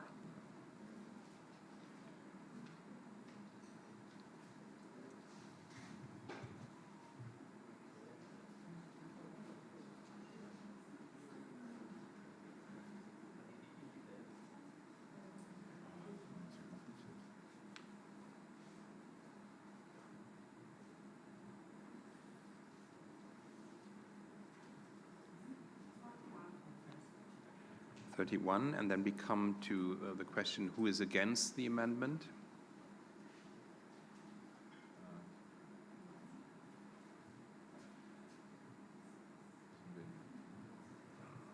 I would say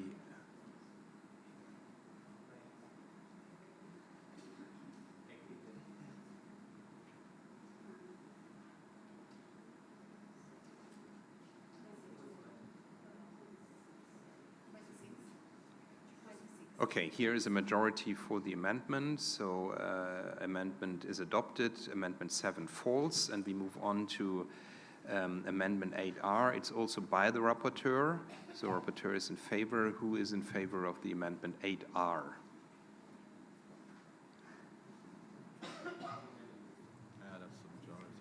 I think here we have a very clear, so who is against?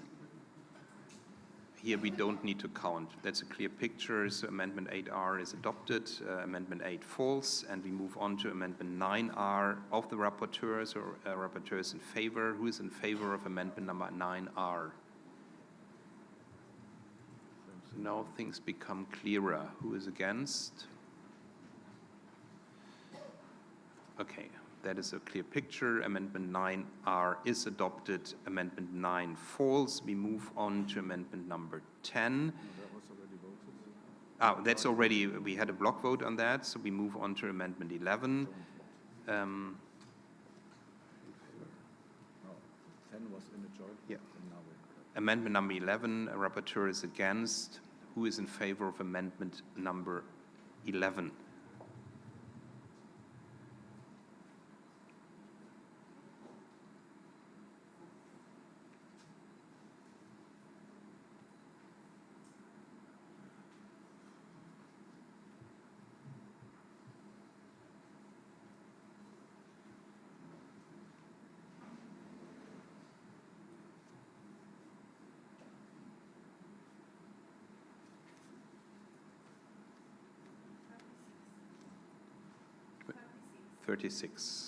Who is against the amendment?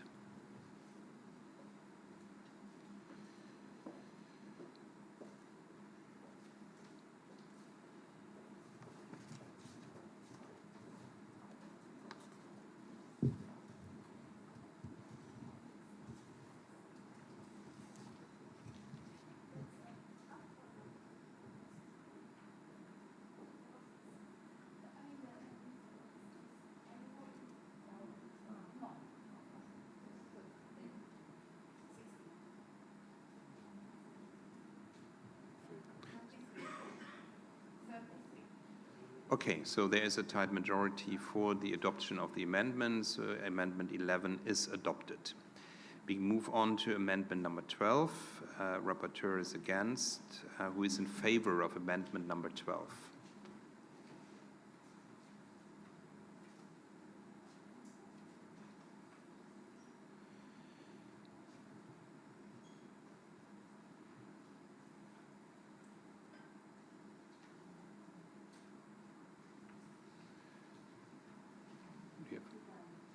Okay, who is against? Looks diesmal nach einer Mehrheit aus, aber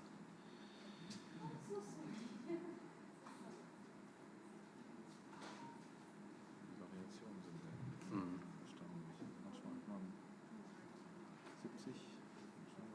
ja.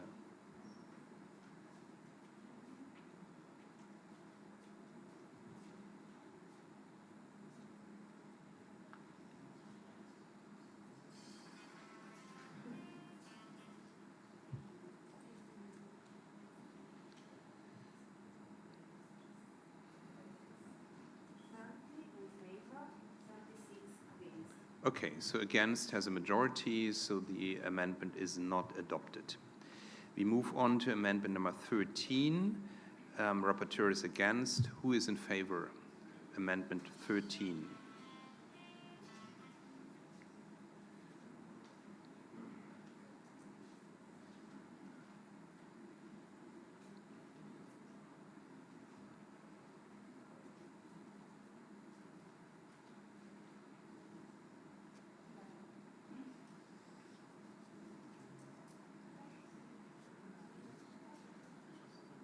And who is against?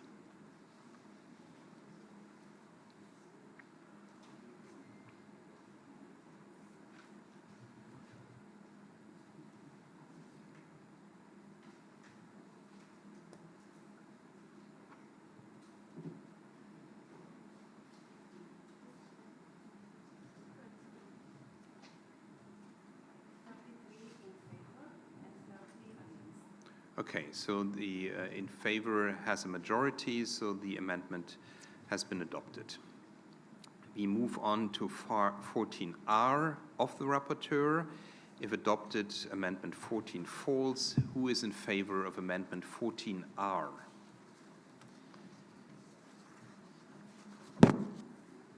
I would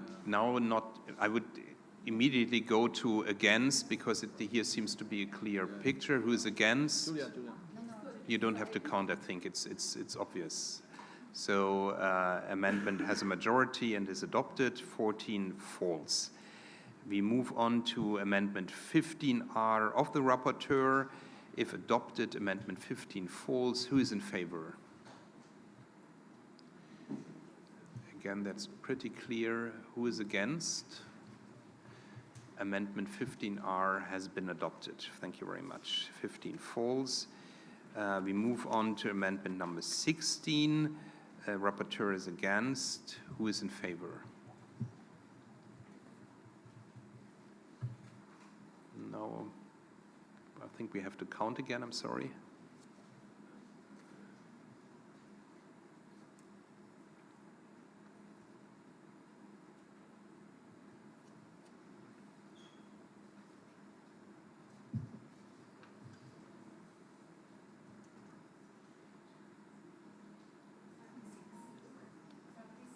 Okay, who is against amendment 16?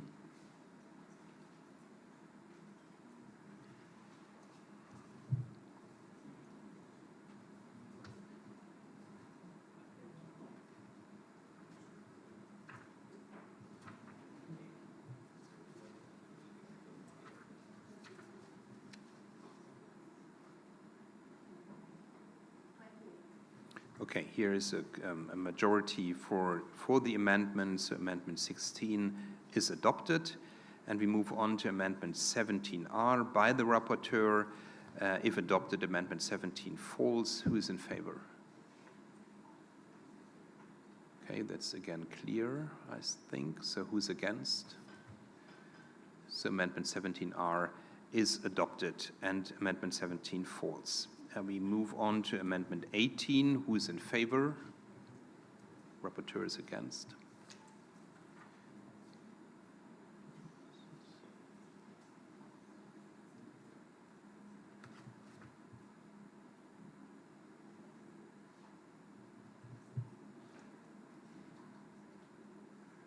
Who is against?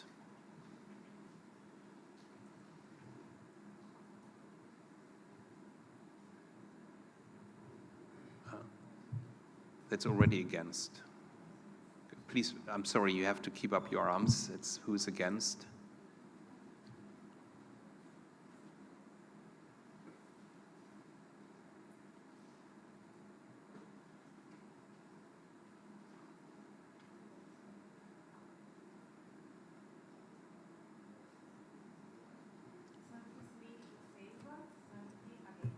Okay, so there's a majority in favor of the amendment. The amendment is adopted. Thank you. We move on to Amendment 19. Rapporteur is against. Who is in favor of the amendment?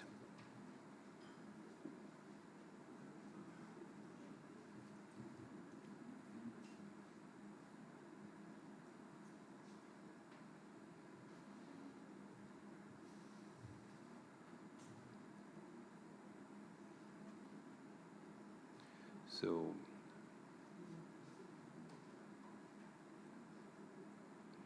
who is against?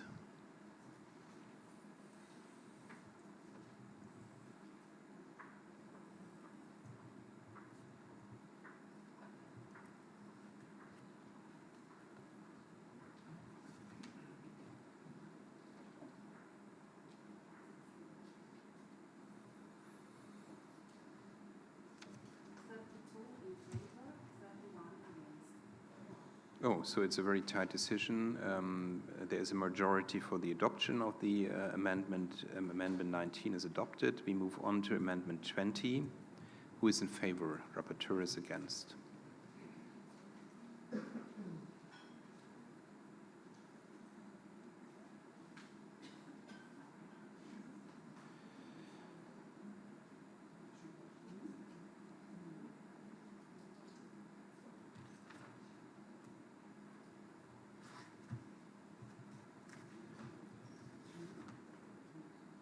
So who is against?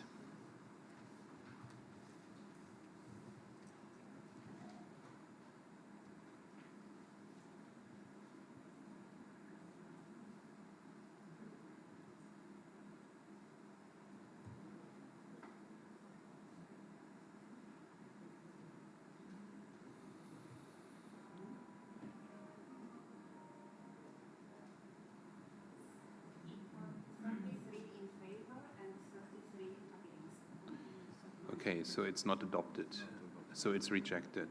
So equal number of votes means the amendment is rejected. Okay, we move on to Amendment 21. Rapporteur is against. Who is in favor?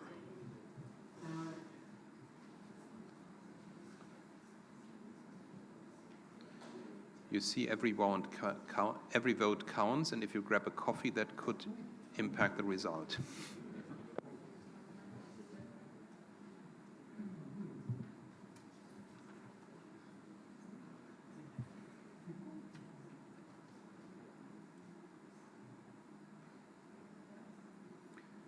So who is against?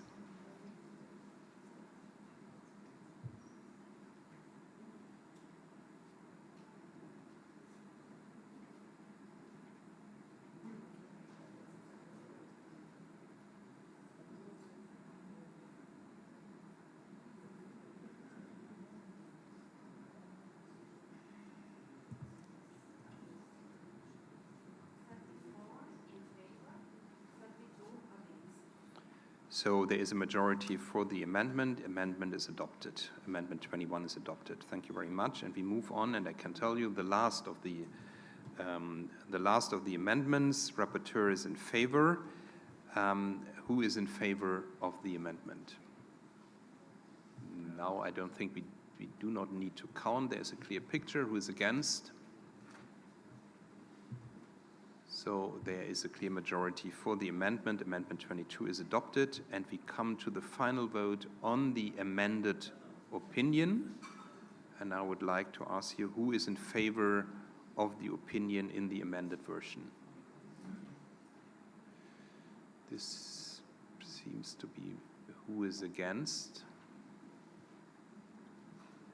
That, for me, is a clear minority. So that is a clear minority. We have to count. So the final vote is the adoption of the amended opinion. Thank you very much for that.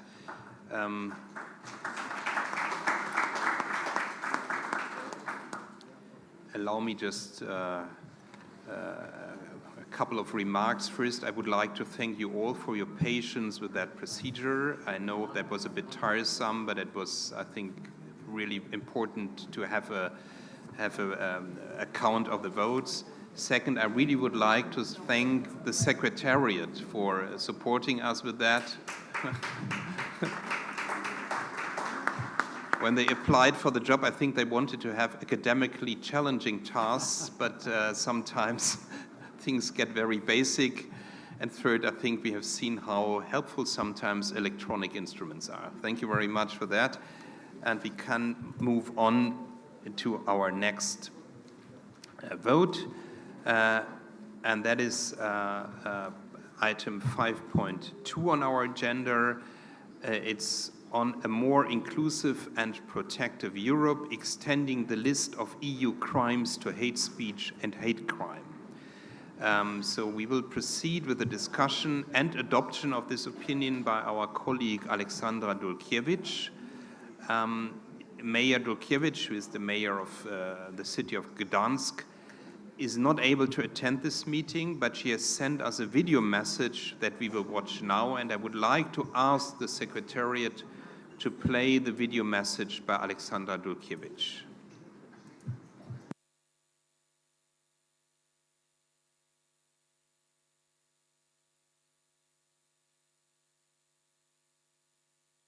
Dear Mr. Chairman, Marek Spajch, dear colleagues, I do hope you are all fine in sunny Greece.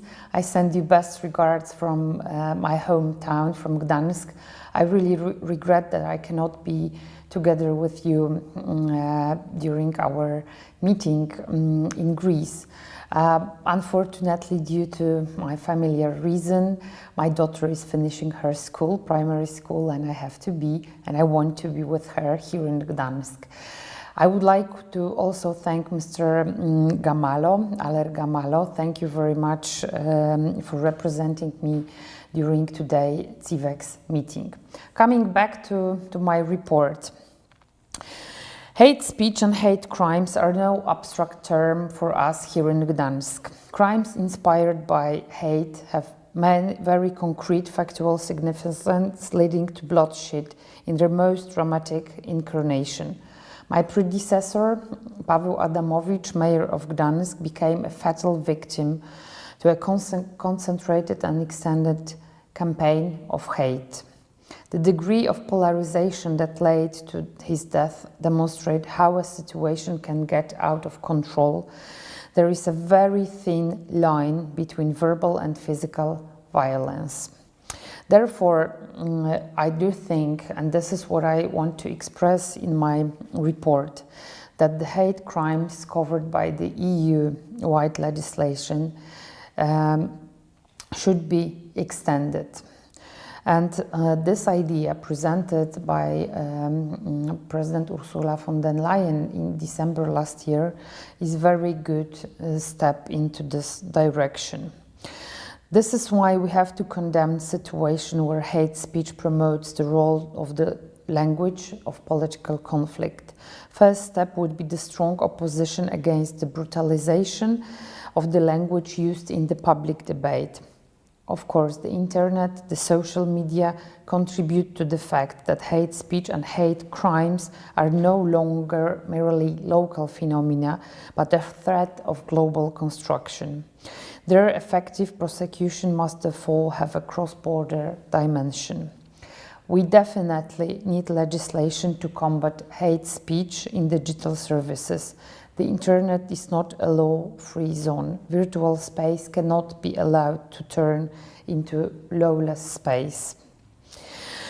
What is more, regional and local authorities who we represent here in our committee and in general in Committee of the Regions should play more complex role in overcoming obstacles to reporting hate crime, and also we should promote good practices and cooperation for victims with the involvement of police and local authorities. Of course, I see a very big role of education process, meaning that today European citizens must be sufficiently educated and equipped with the interpersonal skills to know when his or her law, his or her public space is limited. The only response to hate speech and hate crime, which is a fundamental threat to a democratic society, is the creation of comprehensive legal strategy to prevent and prosecute. Not only prevent, it is extremely important, but also prosecute. So those are main issues from my report. Thank you very much, first of all, to Maciej Buczkowski, my expert, but also to all of those who supported me during preparing this report, including Professor Adam Bodnar, former Polish ombudsman, but also members of the European Parliament, and also all the specialists from different universities, plus a team from CIVEX Secretariat. Thank you very much for this cooperation. So this has been the introduction by Mayor Dulkiewicz, and we now come to the exchange among the members, and I would like to invite you to take the floor for your questions and comments. So who would like to take the floor? I see Jesus has already raised his hands. I should mention at this point that he also will step in for Alexander Dulkiewicz when it comes to answering or replying to the requests or interventions by members. But please, the floor is yours. Thank you very much, President. It's a great pleasure for me to complete the messages given by Mrs. Dulkiewicz, Mayor of Gdańsk, and have to say also the city of Paweł Adamowicz. On behalf of the rapporteur, I would like to thank all members who contribute to this discussion and also through amendments to the opinion. Mrs. Dulkiewicz conducted wide consultations with key stakeholders in the process of drafting this opinion with the Fundamental Rights Agency, with the Congress of Local and Regional Authorities of the Council of Europe, with members of the European Parliament and academics working on the topic. The message from all those consultations has been clear. The extension of the list of EU crimes to hate crime and hate speech is necessary. This will strengthen the legal framework to tackle such crimes in all EU member states. The opinion of Mrs. Dulkiewicz reacts to a communication of the European Commission as a next stage of Council decision to extend the current list of EU crimes with the consent of the European Parliament is needed.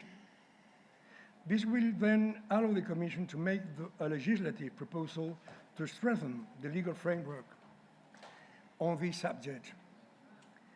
Hate crime and hate speech are an increasing phenomenon which affect our regions, towns, and local communities. That is why, as a rapporteur for these five, Mrs. Dulkiewicz considers it necessary for the Committee of the Regions as an institution to support the call of the European Commission and ask for a stronger role of regional and local authorities in supporting action on the ground. In particular, the opinion proves that hate speech and hate crime are a common European challenge with cross-border repercussions, and therefore action at EU level is needed. Those crimes concern our regional and local communities and politicians. They are linked to the spread of fake news and conspiracy theories. When it comes to the proposed 22 amendments, the rapporteur thanks all of you and proposes 2 compromises which she asks you to consider during the vote. The rapporteur proposes that we address and counter hate speech and hate crime on any grounds, including related to race, religion, national, ethnic origin, gender, sexual orientation, age, and disability. That is why she proposes to avoid lists of particular communities in the opinion so that no one is left out. One of the challenges that we see is that those crimes remain underreported, and here the rapporteur proposes that we as a regional local leaders need to play a stronger role to break the barrier for reporting by interacting with the relevant institutions, agencies and non-governmental organizations. The aim is to prevent hate speech and support victims to report it. At the same time, we need support for the EU institutions with recommendations on how to effectively prevent this phenomenon. Another way to increase the rate of reporting is to allow for prosecution by public indictment when victims are unable or feel insecure about reporting hate crime. The rapporteur believes that this proposal should remain part of the text. The education process should also play a fundamental role in preventing the hate speech and hate crime. Our citizens should be equipping against hate crimes with courses on anti-discrimination, tolerance, and on how to recognize hate speech. After the adoption today, as we has already said, the plenary vote will be 12 and 13 October 22. Thank you very much. Thank you very much for these additional remarks, also on behalf of the rapporteur. And with that, I would like to give the floor Ms. Tongalo. Thank you, Chair. I would like to speak in Dutch. Chair, voorzitter, woorden die doen ertoe. Woorden hebben een grote impact op iemands leven. Words have an impact, Vanzelfsprekend ook. and of course crimes as well. But often people receive hate speech and hate crimes are committed, and this is a development which should really concern us. We live in Europe, in this world, but all these hate speech create a toxic atmosphere of fear and anger and makes and divides society. And of course, freedom of speech is very important, but we cannot accept and tolerate these hate speech and hate crimes. So the list of the EU crimes has to be extended. That is the first and important step. And I'm glad to see that the rapporteur has made some recommendations to not only stop these kinds of crimes, but also to prevent them, to start in schools. It is good to have possibilities to action, and I want to thank the rapporteur, but there is one point that I would like to stress. It is important that each person can be who or she is. And this is valid for all the forms of sexual identity. And I would like to support the advice of Mrs. Dulcibik. So we need a Europe which is more inclusive and more protective. I'm also a member of the Council of Europe, and I'm also a rapporteur for this very important topic. En hoe mooi zou het zijn So it would als er be zowel vanuit very de Raad van beautiful Europa if als not ook only bijvoorbeeld within van de the regio's, Council waar of we Europe, werken but voor also lokale en within regionale overheden, the elkaar de hand Council reiken en of samen optrekken in Regions, dit we belangrijk can onderwerp. really work Ik together eindig met for this woorden die important met u. topic. En dank u So wel, I voorzitter. want to end by saying that words do matter. Thank you. Thank you very much, and I couldn't agree more. Words do matter in the good and in the negative sense, and that's very clear with that subject and topic. Is there any other one who would like to take the floor on that opinion? Yes, please. Andreas. First.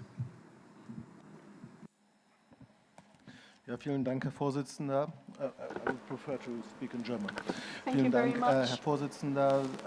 Die SPE-Fraktion begrüßt auch die Stellungnahme Our von fraction Frau also Duque-de-Clerc. welcomes the opinion Hate of Speech our und rapporteur. Hassverbrechen sind das Hate größte speech Gift and für hate unser crime are Miteinander und für are unsere poisonous Demokratie, for our für unser cooperation and for our gesamtes Zusammenleben. democracy, for Die our Zunahme dieser innerhalb der togetherness. Europäischen The Union ist increase of gefährlich this in the und die European Union is Strafbarkeitslücken dangerous. daher auch And unerträglich. this is why we need to Aus close diesem the Grund gaps. unterstützen wir uneingeschränkt die Erweiterung der This is Liste why der we support the EU-Straftaten, die in extension Artikel of 83 the EU des crimes Vertrages enthalten sind, which are Hassreden in und this contract in Hasskriminalität order zu to erfassen. tackle and Wir stimmen record der hate Berichterstatterin crime and voll hate und ganz speech. zu, We dass die fully lokalen support und the regionalen reporter Gebietskörperschaften der Schlüssel regarding dazu sind, local and Hassreden regional bekämpfen zu können. authorities being the key for Was wir being able to brauchen, ist tackle eine hate speech. We Null-Toleranz-Politik need a gegenüber zero-tolerance Hassreden policy auf regarding allen hate Regierungsebenen speeches on und all gleichzeitig government im levels Bereich and unserer also in the area of our education Eine systems. wichtige Grundvoraussetzung An important ist und bleibt requirement jedoch is and ein fester remains to europäischer have a Rechtsrahmen. solid Für eine European gemeinsame legislation europäische for a Definition von common Hassreden European und definition of Hasskriminalität hate speech und and hate sodann eine crime, einheitliche Behandlung in der which gesamten can EU allow ermöglichen. an equal treatment Wichtig ist in the hierbei entire EU. insbesondere auch What is die important Ergänzung der here Gruppen, is to die add Betroffene von Hassverbrechen this werden and können, to aufgrund focus ihrer on the victims, the groups that can be Genderungleichheit, victims of this, Homophobie, on the basis of Antiziganismus und Diskriminierung racism, aufgrund anti-Ziganism, von discrimination, and Behinderung others, werden for example, disability. Meine Damen und Herren, unsere eingereichten Ladies and gentlemen, Änderungsanträge our zur proposed Stellungnahme dienen insbesondere der changes Klarstellung des are Textes for oder auch clarifying der the text Identifizierung or von for Personengruppen identifying mit groups of gemeinsamen persons Merkmalen, with die von common Hassreden points betroffen which sind. could be affected Um by den hate Erwartungen speech. In der order europäischen to Bürgerinnen fulfill gerecht the zu werden, hoffen wir, expectancy dass of the die European Erweiterung citizens, des we hope that Geltungsbereichs the der extension EU-Straftaten of einstimmig these EU angenommen crimes can be Die Verteidigung unserer accepted europäischen unanimously. Werte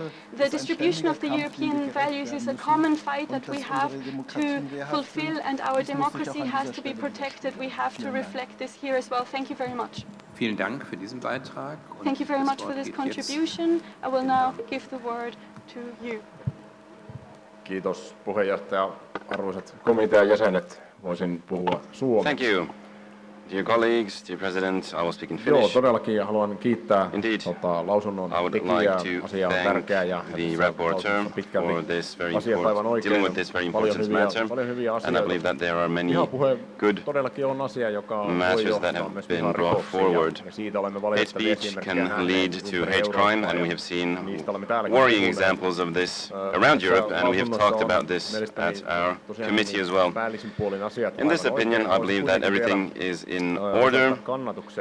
I, however, would like to offer my support to the amendments made by Marie Johansson. There are some good precisions that are made, for example, to the responsibility of internet platforms. What are the responsibilities of these companies that enable the publication of this kind of content on their platforms? I believe that this is a very good question, and I believe that it is good that this has been dealt with. However, there are some precisions that are made with regards to the Digital Services Act. Another matter that I would like the EU to go forward with has to do with what are the sanctions with regard to these kind of crimes. And I believe that we need to pay attention if to cases where certain individuals are taken as targets, and we also need to, for example, if reporters, activists are targeted, we should look at having tools, having sanctions able to be able to prevent this kind of targeting. I would like to give my support to the amendment of Marie Johansson, but I would also like to thank the rapporteur for an excellent job. Thank you. Thank you very much for your intervention, and I'm looking to the floor. Is there anyone else who would like to take a position? That is not the case. Then I would like to ask Jesus whether he would like to respond to what has been said. Muy brevemente, presidente, porque he detectado.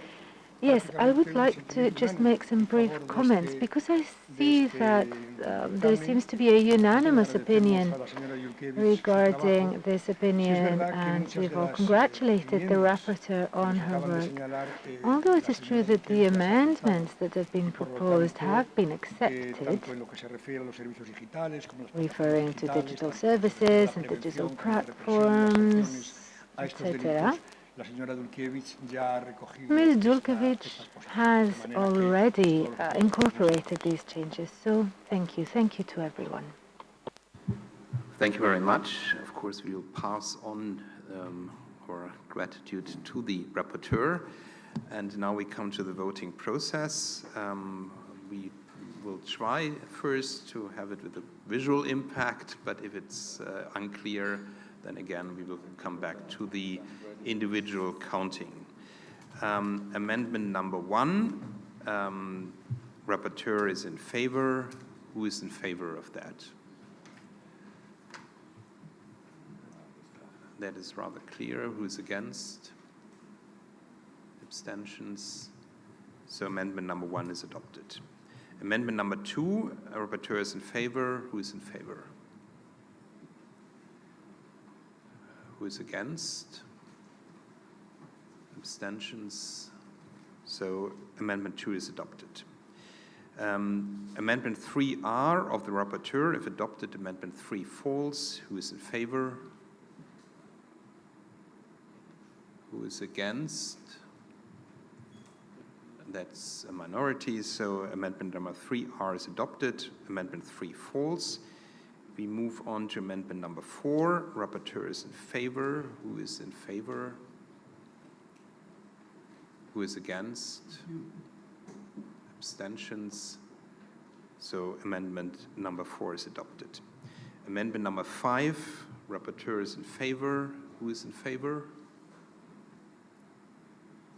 Who is against? So clear majority in favor. Amendment number 5 is adopted. Amendment number 6, rapporteur is in favor. Who is in favor? Who is against? Clear majority in favor. Amendment number 6 is adopted. Amendment number 7, rapporteur is in favor. Who is in favor? Who is against? Majority in favor. So amendment number 7 is adopted. We come to amendment 8R of the rapporteur. If adopted, amendment 8 falls. Who is in favor? Against? Clear majority in favor. Amendment 8R is adopted. Amendment 8 falls. We move on to amendment 9. Who is in favor? Rapporteur is in favor. Who is against? Clear majority in favor. We move on to amendment number 10. Rapporteur is in favor. Who is in favor? Who is against? Very clear majority in favor. So amendment number 11 is adopted. We come to amendment number 12. Rapporteur is amendment 11, I'm sorry. Amendment number 11, rapporteur is in favor. Who is in favor? Who is against? So unanimously adopted. We move on to amendment number 12. Rapporteur is against. Who is in favor? Who is against? That is a clear majority, so amendment number 12 is rejected. We move on to amendment number 13. Rapporteur is in favor. Who is in favor? Who is against? No one, so unanimously adopted. Thank you very much. We move on to amendment number 14. Rapporteur is in favor. Who is in favor? Who is against? So a very clear majority in favor. Amendment 14 is adopted. We come to amendment number 15. Rapporteur is against. Who is in favor of amendment 15? Who is against? So a clear majority against. Amendment number 15 is rejected. We come to number 16. Rapporteur is in favor. Who is in favor? Who is against? No one, so unanimously adopted. We move on to amendment number 17. Rapporteur is in favor. Who is in favor? Who is against? Majority in favor, so amendment 17 is adopted. We come to amendment number 18. If adopted, amendment 19 falls. Rapporteur is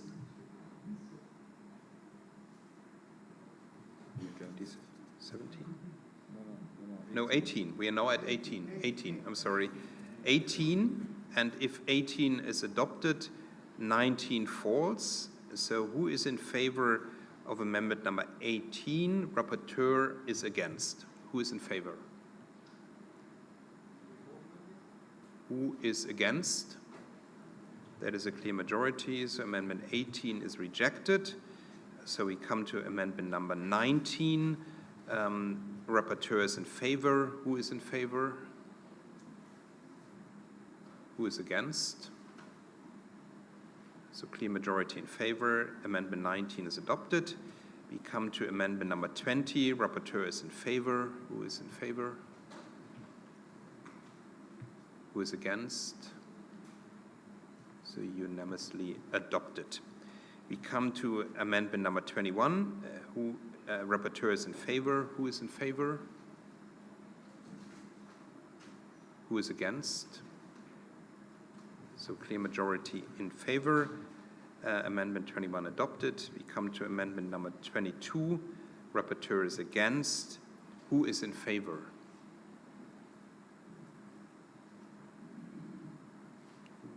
Who is against? Okay, I think in the final amendment we still have a case for hand-picked counting. So I think we have to do it again. So who is in favor of amendment 22? Please raise your cards.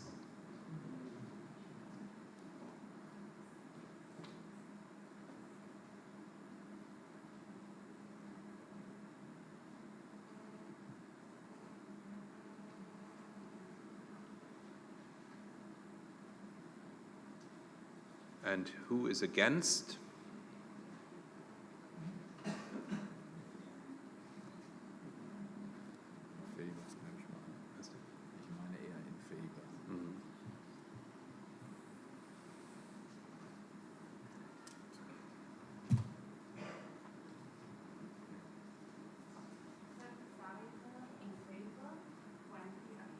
Okay, so that is quite clear. It didn't look that clear from here, but so there is a majority in favor. Amendment 22 is adopted. We now come to the final vote of the amended opinion. Who is in favor of the amended opinion? Who is against? Abstentions? So there is a unanimous decision with a few abstentions. So congratulations to the rapporteur and to the rapporteur in place.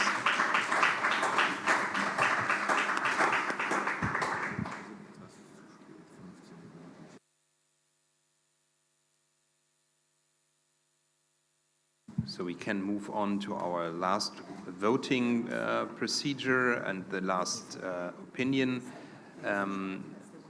We will now proceed to discussion and adoption of the opinion by Olgierd Geblewicz on the COR's role in boosting subnational climate diplomacy ahead of COP27 and COP28.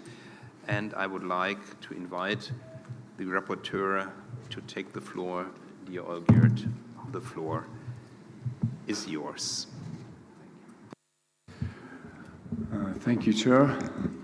Dear colleagues, it is a great honor for me, of course, to be a rapporteur in such a important, I would even say, crucial opinion.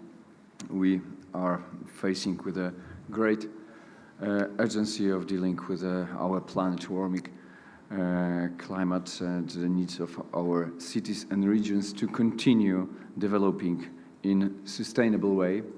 From Alimos, Greece, to Mafra, Portugal, from Turku in Finland to La Valletta in Malta, our cities, towns and municipalities are in the front line of mitigating climate change. They lead by example and are ready to play a greater role to stimulate our relations with the partners worldwide to deliver on the international climate goals. Climate diplomacy has traditionally been understood as a state-to-state relations for common actions on climate. However, the national governments repeatedly failed to make groundbreaking international commitments and to deliver in climate actions. Therefore, I believe it is our common duty to fill this gap, to be the new diplomatic players and to promote and propose commitments which are more ambitious, more realistic to implement and easier to monitor by us and by our citizens. This opinion comes as a complement to ENVI opinion named towards structural inclusion of cities and regions in UNFCCC COP27. Both opinions will aim to increase the recognition of the role of subnational governments in fight against climate change ahead of the United Nations Climate Change Conference in Sharm el-Sheikh in November this year. In my draft, I propose some of following measures. We need to address the main challenges for subnational climate diplomacy, the missing legal framework on the rules of cooperation between cities, regions, and national governments. Second, the lack of funding, the missing or incomplete information on existing initiatives, the lack of involvement of local and regional governments in preparation of nationally determined contributions. I'm sure that we also need to work closer together with young people engaged on climate. I propose that COR should start playing a coordinating role representing the position of local and regional authorities from the EU during COP meetings. In addition, we should coordinate closely with our regionally and locally elected counterparts from Eastern and Southern neighborhood and Western Balkans to bring also their ideas to negotiations as a part of the EU delegation. In that respect, I argue in favor of making good use of excellent work of ARLEM and CORLIP on the climate action. I believe our COR delegation to the COP should closely coordinate in a position with the ARLEM and CORLIP members. We should also elaborate a joint cities and the regions statement on the climate action before each COP. Looking at the nationally determined contributions on emission reduction and climate adaptation, it becomes clear that cities and regions often set more ambitious targets than national governments. This is why I reiterate the call to establish a system of regionally and locally determined contributions as a complementary to the national ones. This will be recognition for the subnational authorities because our cities and regions are true hubs for the climate, for a global climate innovations. Setting regionally and locally determined contributions will also help to monitor process on the ground and encourage other subnational entities to cut their CO2 emissions. With the Russian war on Ukraine, our energy dependence on the fossil fuels has even more negative consequences.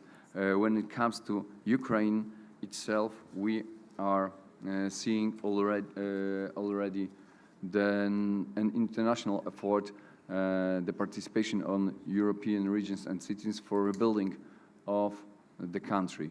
In the draft text, I suggested that reconstruction of Ukraine towns, cities, industrial and energy sites should be done with our help, but keeping in mind the objective on the Green Deal, the achievement of net zero emission by 2050.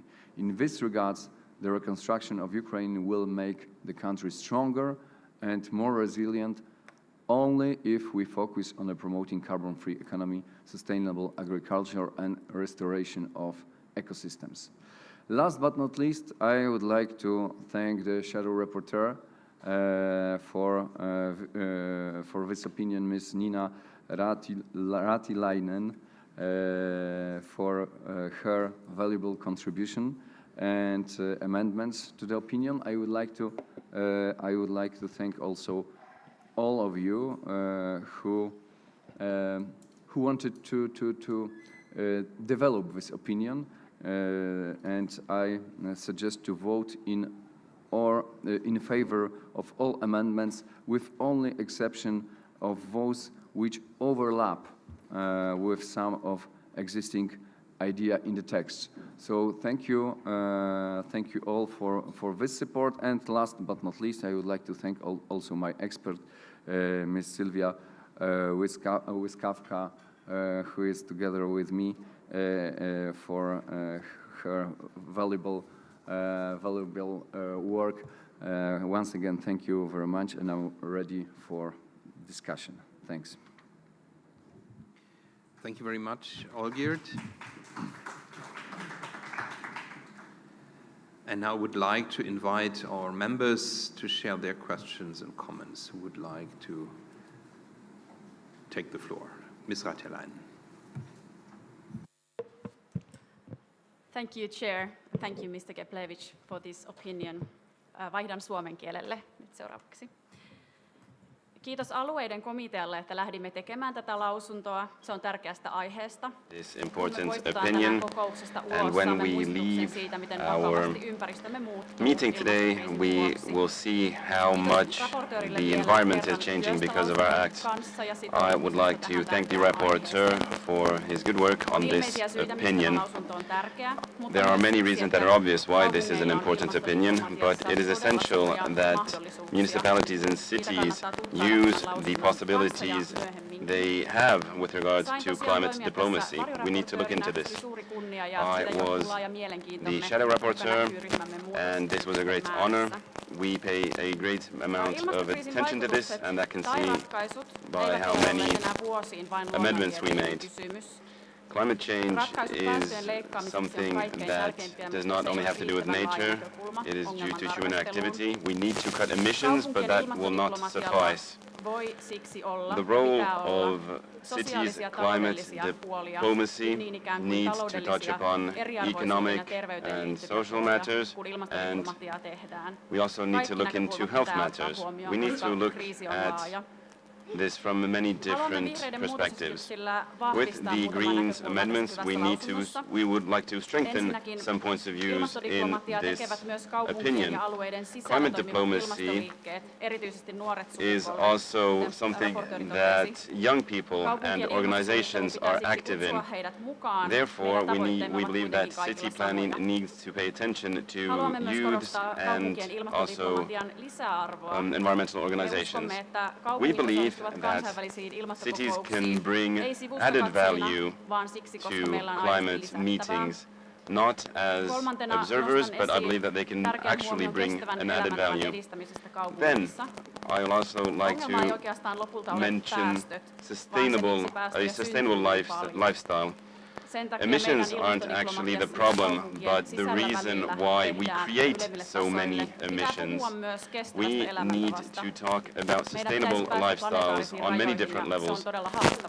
We need to have global limits, and we need to reach these global objectives. I had a great discussion with President Tzitzikostas at the Arlem meeting.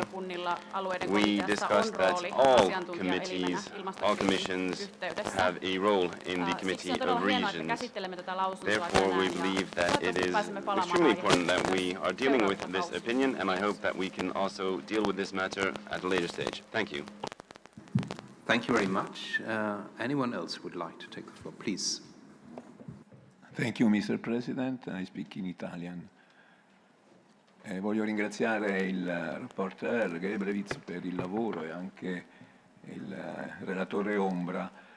Credo che anche in occasione delle situazioni di siccità che sta vivendo il nostro paese, given the drought that Italy is going through, northern Italy is actually going through a major drought, a dramatic drought and scarcity of water, which has been caused by climate change. And this needs to lead us to prepare for what's going to be happening in the future through a virtuous cycle, which on the one hand sees a main reference in science and research and everything that can contribute to the decision-making process for us as politicians and political actors. We also need to pay attention to key stakeholders because climate change needs to be countered in a balanced way so that we do avoid creating social, legal, and employment and production negative reactions. This is the only level that can bring together and make this balance come through is politics, specifically local politics, which face climate change and development, local employment and local development changes on a daily level. So justice by local and regional entities makes it so that politicians are held accountable for finding answers starting from science so that they are sustainable from a social, environmental and economical standpoint. So thank you again for your work, and let's hope that our local entities in the future shall be able to play such a supporting role to all decisions. Thank you very much.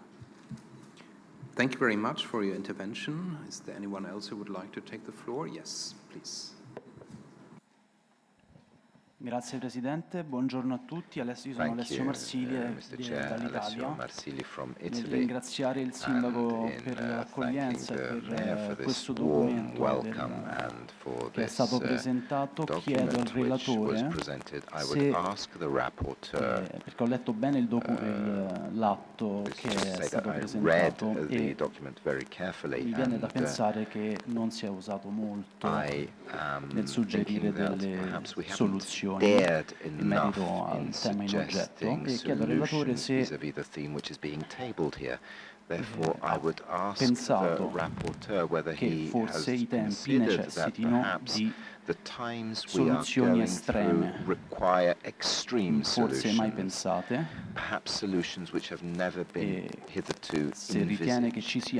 And do you believe that there is still time to be so democratic, to still be democratic in dealing with such an urgent predicament? Thank you. Thank you. And there's another one, Mr. Kobo. Thank you, Mr. President. It was a very good and important report, I think. And very shortly, for me, it is very interesting that it proposes to consider identifying LRA climate ambassadors within the core external relations bodies, for instance, in the CIVEX. For instance, I identify myself, I'm a climate ambassador. I don't know what do you know about this position. Personally, Commissioner Timmermans gave the letter of credence for these people, and we are working in the local municipalities as climate ambassador, but a little bit alone and without sources and without possibilities and without contact with the former European Union project on environment. For instance, I am very afraid that no contact with the LIFE project, which is an old project, for instance. So we are waiting for task, and we are waiting for possibility to work. We climate ambassadors. Thank you. Thank you very much. Any other intervention? I don't see one. That would give the rapporteur the opportunity to reply. There was one concrete question, but maybe also in a more general way. Please, Olgierd. Thank you very much for all interventions and for all your suggestions and very kind words toward my or our common work, because it was common work together with my shadow rapporteur, with my expert and my whole team. So once again, I would like to redirect maybe this nice word to them. One very concrete question regarding to ambitious solution, lack of ambitious solution in this opinion. As I mentioned before, this opinion, which is proceeded by the CIVEX Commission, not ENVI Commission, who is dedicated to this climate issue. Right now we are proceeding two parallel opinions. One in ENVI, when mainly we are focused on these ambitious goals, and we as a CIVEX Commission are going to support this ENVI opinion and to promote, once again, I would like to repeat, subnational climate diplomacy. Because, as I mentioned before, we have some kind of network of contacts. We have our Arlem platform, our Colli platform, we have our partners in the neighboring countries, and we can use these tools to promote these ambitious goals in the neighboring countries. Firstly, promoting concrete solutions which we implemented in our cities, in our regions, in neighboring countries, cities and regions. And secondly, to use this tool and our contacts as a diplomatic tool to exert a pressure from the bottom, from the cities, from our regions in the neighboring countries to the governments. Because I fully agree that maybe it is not a time for democracy, but still we cannot certainly force this sometimes not fully democratic countries in our neighboring in our neighborhood. So that's why I would like to clarify. We are not focusing on the concrete solutions because it is the ENVI Commission role. We are supporting them and we are promoting subnational diplomacy. So I hope that it is right now much more clear. So once again, thank you very much for your interventions, your suggestions, and your questions. Thanks. Thank you very much for this response and for those comments. Before we come to the voting process, I also would like to take the floor because I think the question that was posed or maybe might also require a comment by me. I think the thought of giving democracy a break on those issues because it's too slow and not sufficiently efficient is extremely dangerous. That's the way to dictatorship. That's the road to serfdom. If we are not able to convince a democratic majority of the need for bold steps and for bold actions, it's our failure. But it's not the way to think of a kind of break to democracy or of getting rid of democratic procedures just because they are so tiresome. I mean, here this commission is about the democratic fundamentals and values of the European Union, and I think we have to fight for them, even if the times are challenging. And if they need bold action, we have to do it in a democratic way, and we shouldn't give thought to any other option. Thank you very much. And with that, I would like to come to the voting procedure. The rapporteur has already indicated that he supports most of them, but of course I will indicate which each of the amendments where he is in favor or not. And we'll come to the first amendment, and once again we'll try it with a visible impression, and if it works then we don't have to count. So amendment number 1 is by the rapporteur, so he is in favor. And who is in favor of that? Oh, I'm sorry. I'm sorry, there is a block vote that has been agreed upon. It's a block vote on amendments 1, 2, 3, 1, 2, 3. So it's not just one, but once again, I repeat my question. Who is in favor of this block vote, of these amendments? Who is against?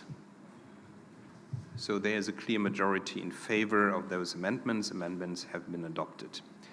We move on to amendment number 4. Rapporteur is against. Who is in favor?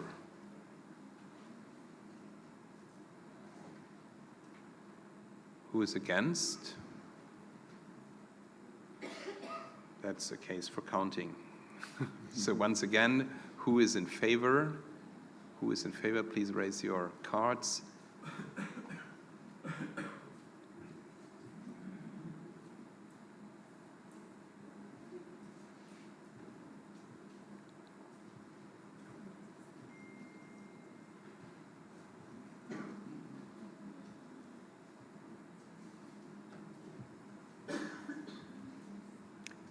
And who is against?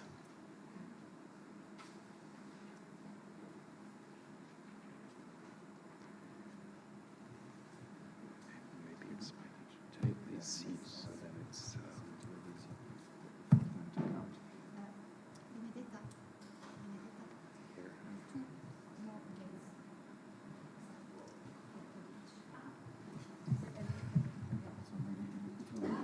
If I'm sitting over there.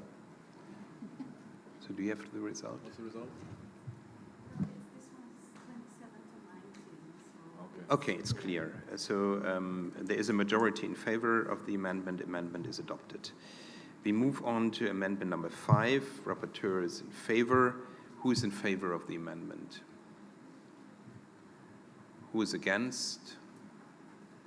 That's a clear picture. So there is a majority in favor. Amendment number 5 is adopted. We move on to amendment number 6. Rapporteur is against. Who is in favor of amendment number 6? Who is against? That is a clear majority, so amendment number 6 is rejected. We move on to amendment number 7. Rapporteur is in favor. Who is in favor? Who is against? That's a clear majority, so amendment 7 is adopted. We come to amendment number 8. Rapporteur, it's the rapporteur's amendment. He is in favor. Who is in favor? Who is against? Clear majority in favor. Amendment 8 is adopted. We come to amendment number 9. Rapporteur is in favor. Who is in favor of that? Who is against? Clear majority in favor. Amendment 9 is adopted. We come to amendment number 10 by the rapporteur. Who is in favor of that? Who is against? Clear majority in favor. Amendment 10 is adopted. We move on to a block vote on amendments number 11 and 12. Who is in favor of those amendments? Rapporteur is as well. Who is against? So unanimously, it's adopted, 11 and 12. We move on to amendment number 13. Who is in favor of that? Rapporteur is also in favor. Who is against? Clear majority in favor. So amendment 13 is adopted. We move on to amendment 14. Rapporteur is in favor. Who is in favor? Who is against? So large majority in favor. Amendment 14 is adopted. We come to number 15R of the rapporteur. If it adopted, amendments 15, 16, and 17 will fall. So who is in favor of that amendment? Who is against? Unanimously, so this amendment is adopted and the mentioned amendments fall. That brings us to amendment 18. Rapporteur is in favor. Who is in favor? Who is against? So clear majority in favor. Amendment 18 is adopted. We come to amendment 19R by the rapporteur. If it is adopted, amendments 19 and 20 will fall. Who is in favor of that? Who is against? So large majority in favor. Amendment 19R adopted. Amendments 19 and 20 fall. We move on to amendment 21.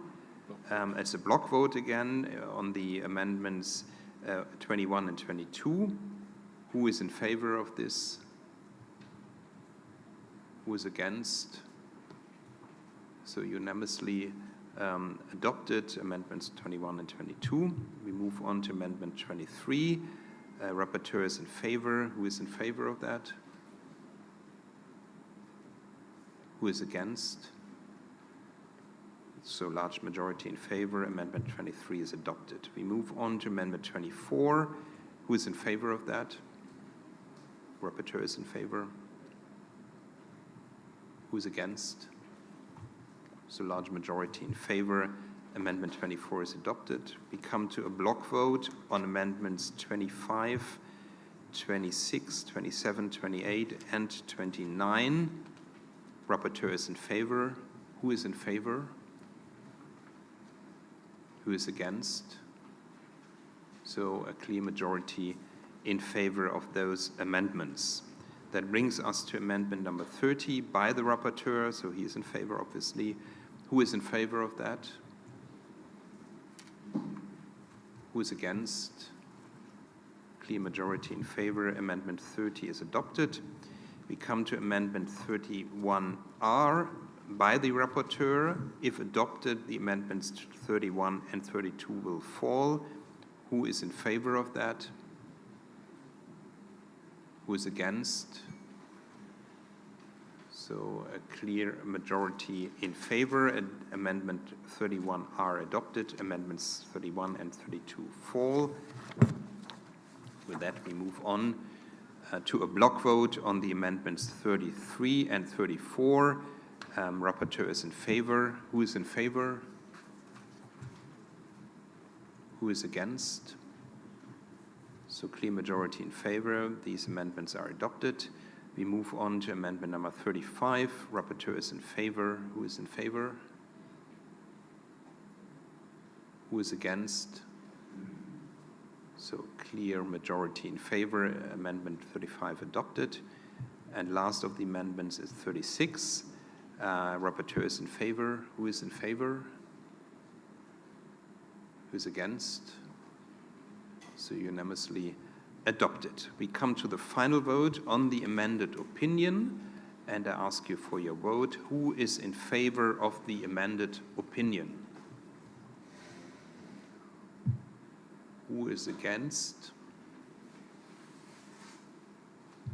Who abstains? So with a large majority, the opinion has been adopted. Congratulations to the rapporteur.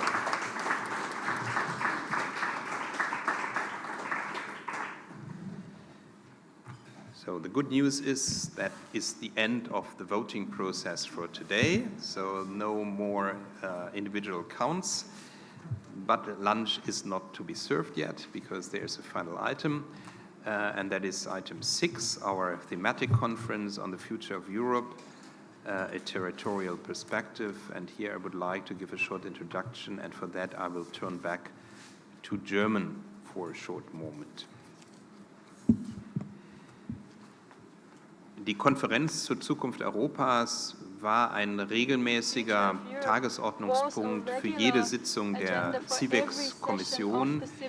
Und heute, glaube ich, ist es ein besonders zeitlich passender thematischer Punkt, denn am 9. Mai ist der Bericht der Konferenz zur Zukunft Europas angenommen worden und die EU-Organe arbeiten nun an den entsprechenden Folgemaßnahmen. Der Europäische Rat tritt heute und morgen zusammen und wird auf der Grundlage der Beratungen des Rats für allgemeine Angelegenheiten eine erste Reihe von Leitlinien beschließen, aus der sich die Umsetzung der Vorschläge der Konferenz ergeben lässt. Also wir kommen jetzt in die Implementierungsphase, die politisch sehr, sehr wichtig ist. Jetzt kommt es darauf an, was wird von diesen Vorschlägen auch politisch genutzt und umgesetzt. Das Europäische Parlament hat 2 Entschließungen zu diesem Follow-up der Konferenz beschlossen. Eine schon am 2. Mai und eine andere am 9. Juni. Das Europäische Parlament vertritt damit die Auffassung, dass einige der Schlussfolgerungen der Konferenz eine Änderung der europäischen Verträge erfordern. Und deshalb fordert das Europäische Parlament die Einberufung eines Konvents durch Einleitung des in Artikel 48 vorgesehenen Verfahrens zur Änderung der Verträge. Die Europäische Kommission selbst hat am 17. Juni eine Mitteilung veröffentlicht mit dem Titel Konferenz zur Zukunft Europas, Umsetzung der Vision in konkrete Maßnahmen. Und mit dieser Mitteilung soll ein Follow-up-Prozess skizziert werden zu den Vorschlägen der Konferenz. Konkrete erste Vorschläge werden in der Rede der Kommissionspräsidentin zur Lage der Union, also der State of the Union Rede im September und im Arbeitsprogramm der Europäischen Kommission für 2023 vorgestellt.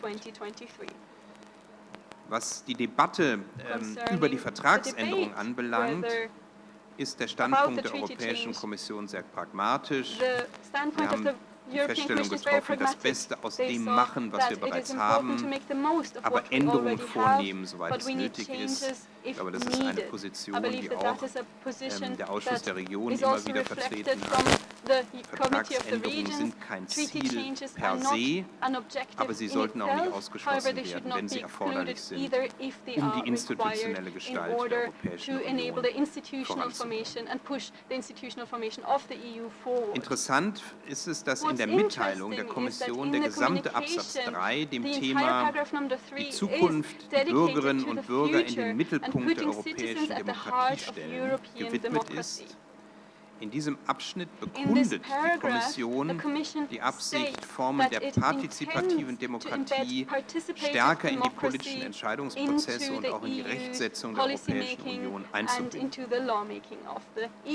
Unter den Initiativen, die im Arbeitsprogramm der Europäischen Kommission vorgeschlagen werden und auch zu den möglichen neuen Handlungsbereichen, möchte ich Sie auf die Idee der Einrichtung sogenannter Bürgerforen der neuen Generation citizens' aufmerksam forums of the machen. new Diese sollen generation. im Vorfeld einzelner wichtiger These Vorschläge are meant beratend to tätig werden have a und dann auch counseling Empfehlungen function and abgeben. also give Zum recommendations. anderen will ich darauf hinweisen, dass Furthermore, I auch would like to point Kapazitäten your attention to the aufgebaut fact werden that sollen auf capacities should be nationaler, established auf on national, regionaler regional und auf lokaler and Ebene local zur Durchführung level dezentraler Bürgerdialoge. implement Das ist etwas, was wir selbst ja schon im Prozess der Konferenz zur Zukunft Europas selbst erprobt haben. Wir hatten ja einige dezentrale Bürgerforen, die vom Ausschuss der Regionen organisiert worden sind und viele von uns haben darüber hinaus noch in ihren Kommunen, in ihren Regionen solche Bürgerforen.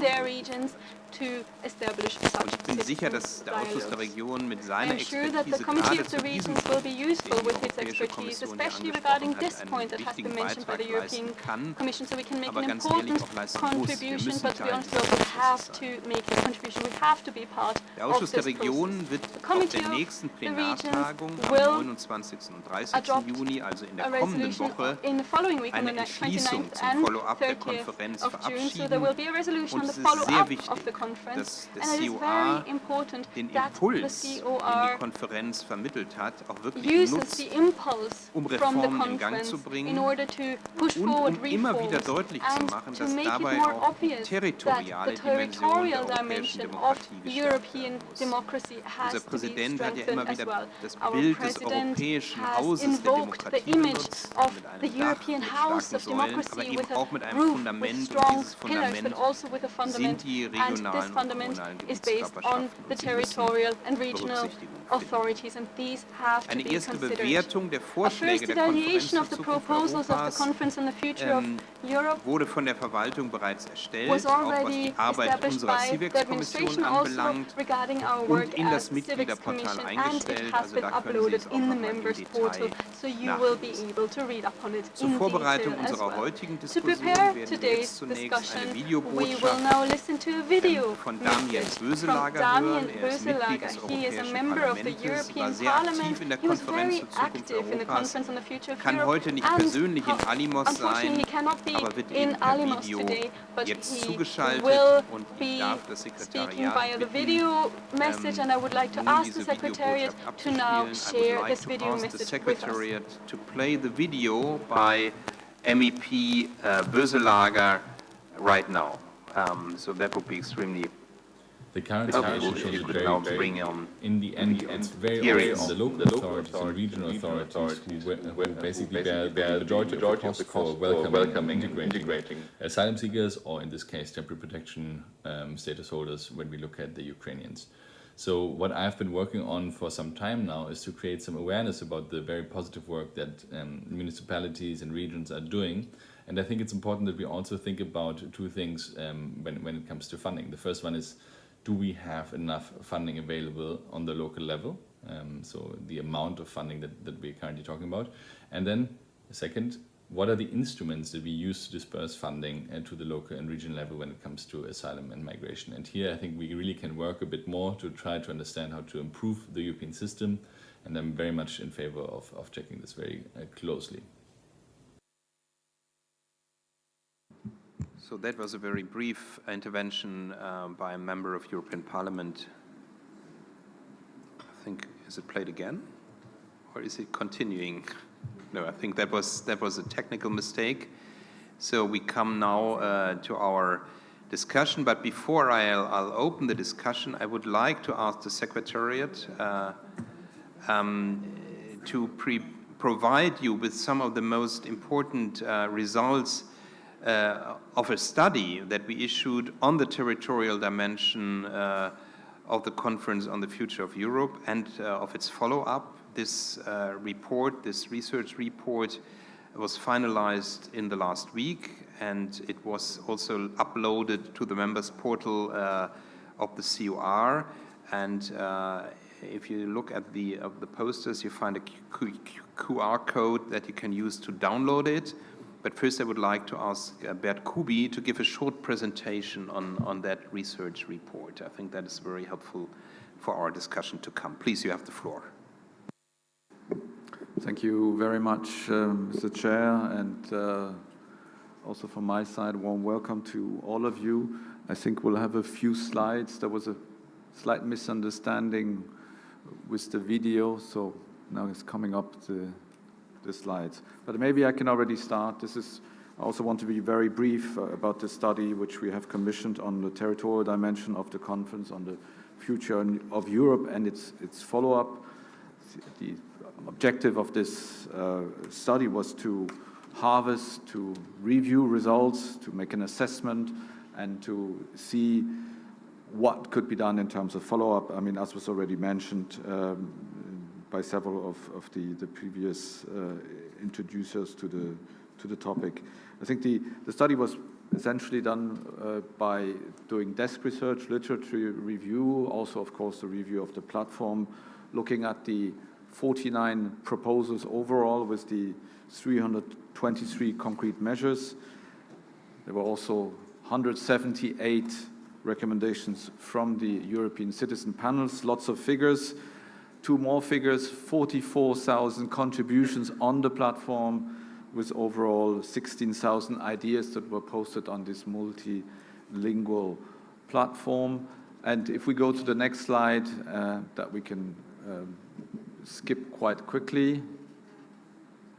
It's to show basically a reminder of the 5 areas that were the objectives of the COR in the Conference on the Future of Europe, to foster, promote European representative democracy at local level, to have participatory democracy also based on local and regional level, promote, of course, multi-level governance, better delivery capacities through active subsidiarity, and then also to foster the territorial dimension in the achievement of the EU's overall cohesion objective. Now, moving to the next slide, this is the chapter 2 now, which gives the overview of the different areas of proposal. I won't go much into them. You see the 4 areas, which is about citizen information and participation of youth. I think overall, by the way, these 4 areas were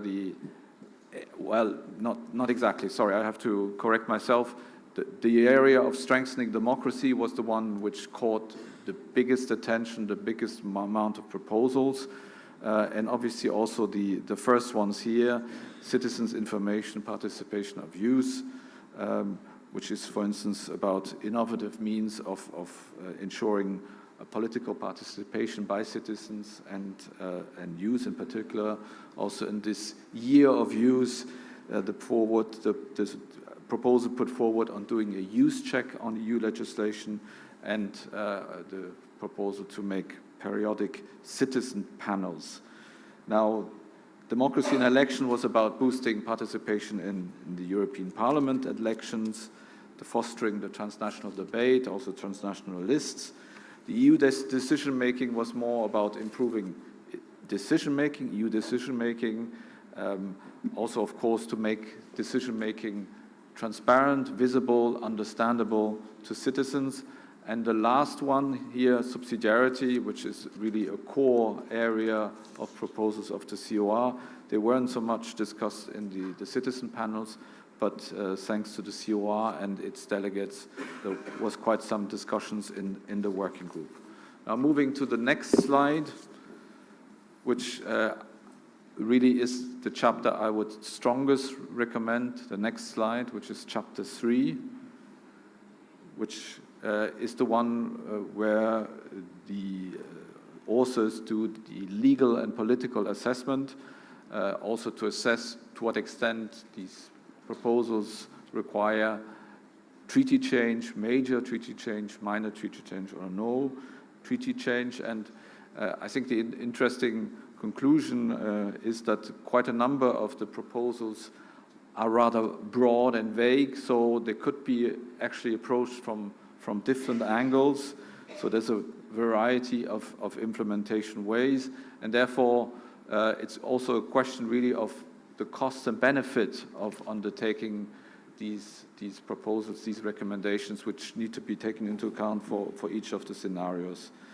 One further point here is that the questions of whether these proposals are about, not so much about legislative changes, but about changes in the application of law. So it's not the actually treaty change, but more how they are implemented on a daily basis. And here comes into play, of course, also this question of the dual role of EU treaties, because, of course, legislation and treaties can be an obstacle and therefore needing change.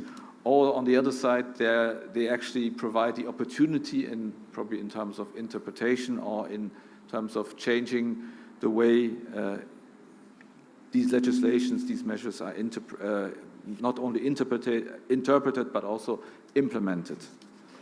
Now, in terms of the conclusions, we're already getting to the conclusions. There's 2 more slides, so please the next slide, which is one where the authors of this report conclude that, I mean, overall one can really say that this process of the conference was a very inclusive process for citizens.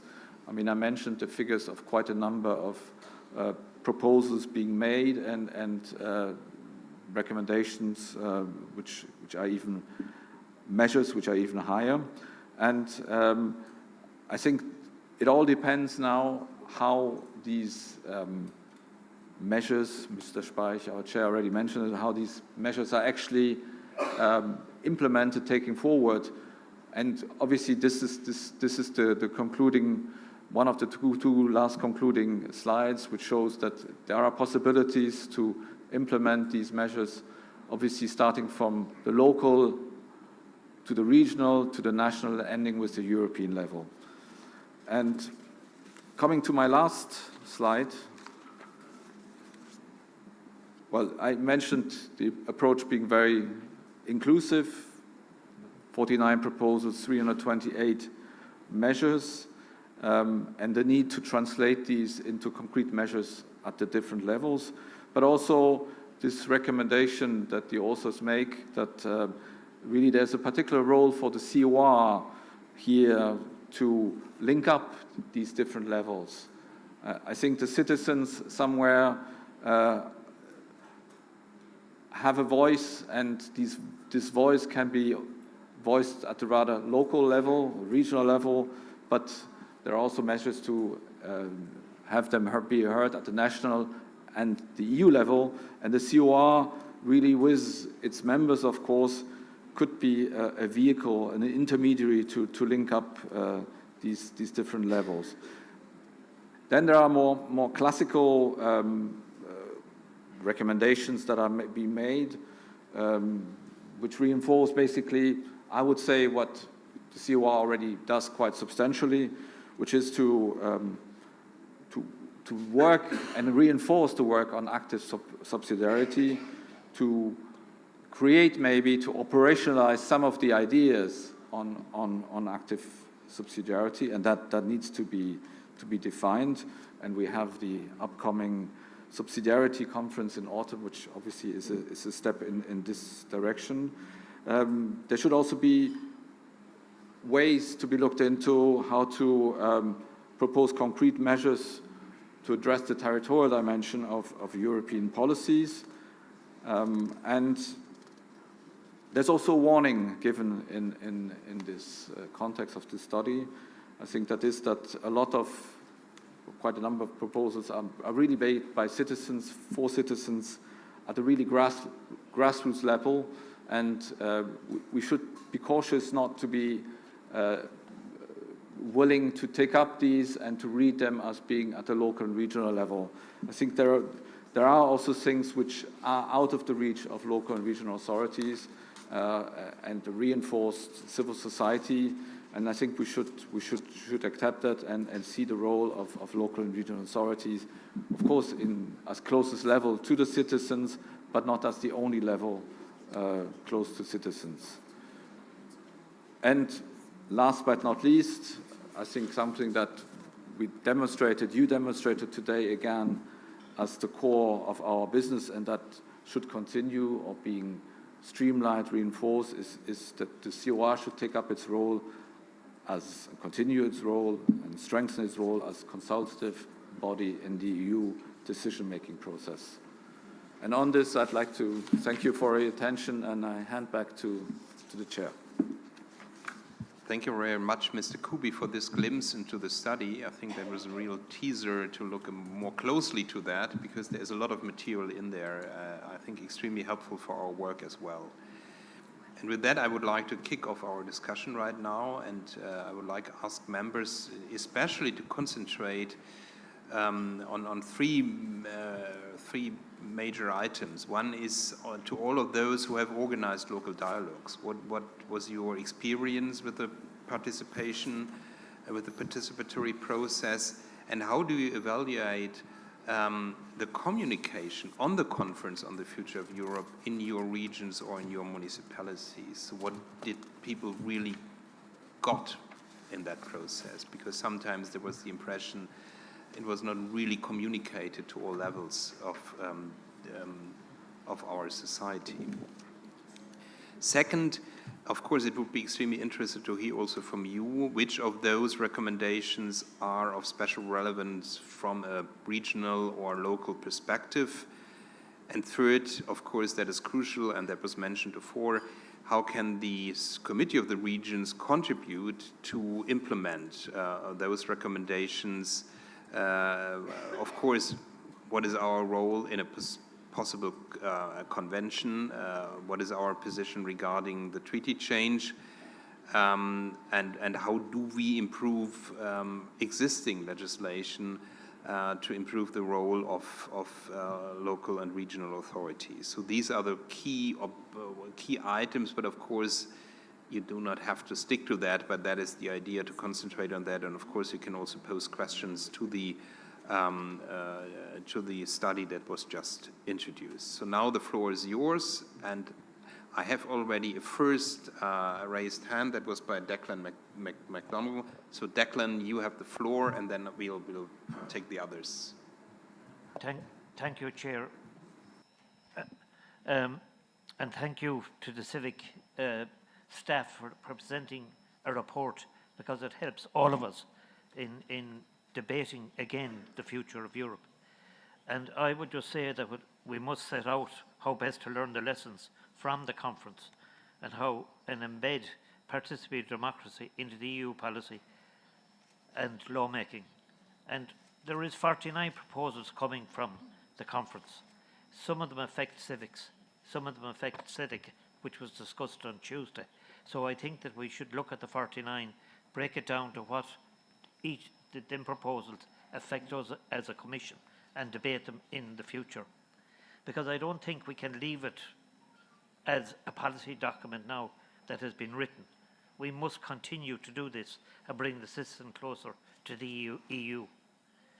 In my opinion, in October 2020 on the future of Europe, I asked for one thing, which would be necessary to make this work, and that was a network that where the citizen would feed into through the citizens' assemblies, but would also get an answer, would get a reaction. Because if we don't correspond back to the citizen, it's a waste of time. And the most important thing is that at election time, the MEPs and their people go to the doors or go to different parties to sell their message. But it's at non-election time we need to do this.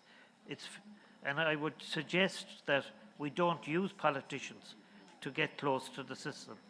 We use people from culture, people from the arts, people from sport, and even business people to head up these citizens' assemblies so that they will attract a completely different audience, and we will be getting a huge different feedback than the political people who always talk about politics.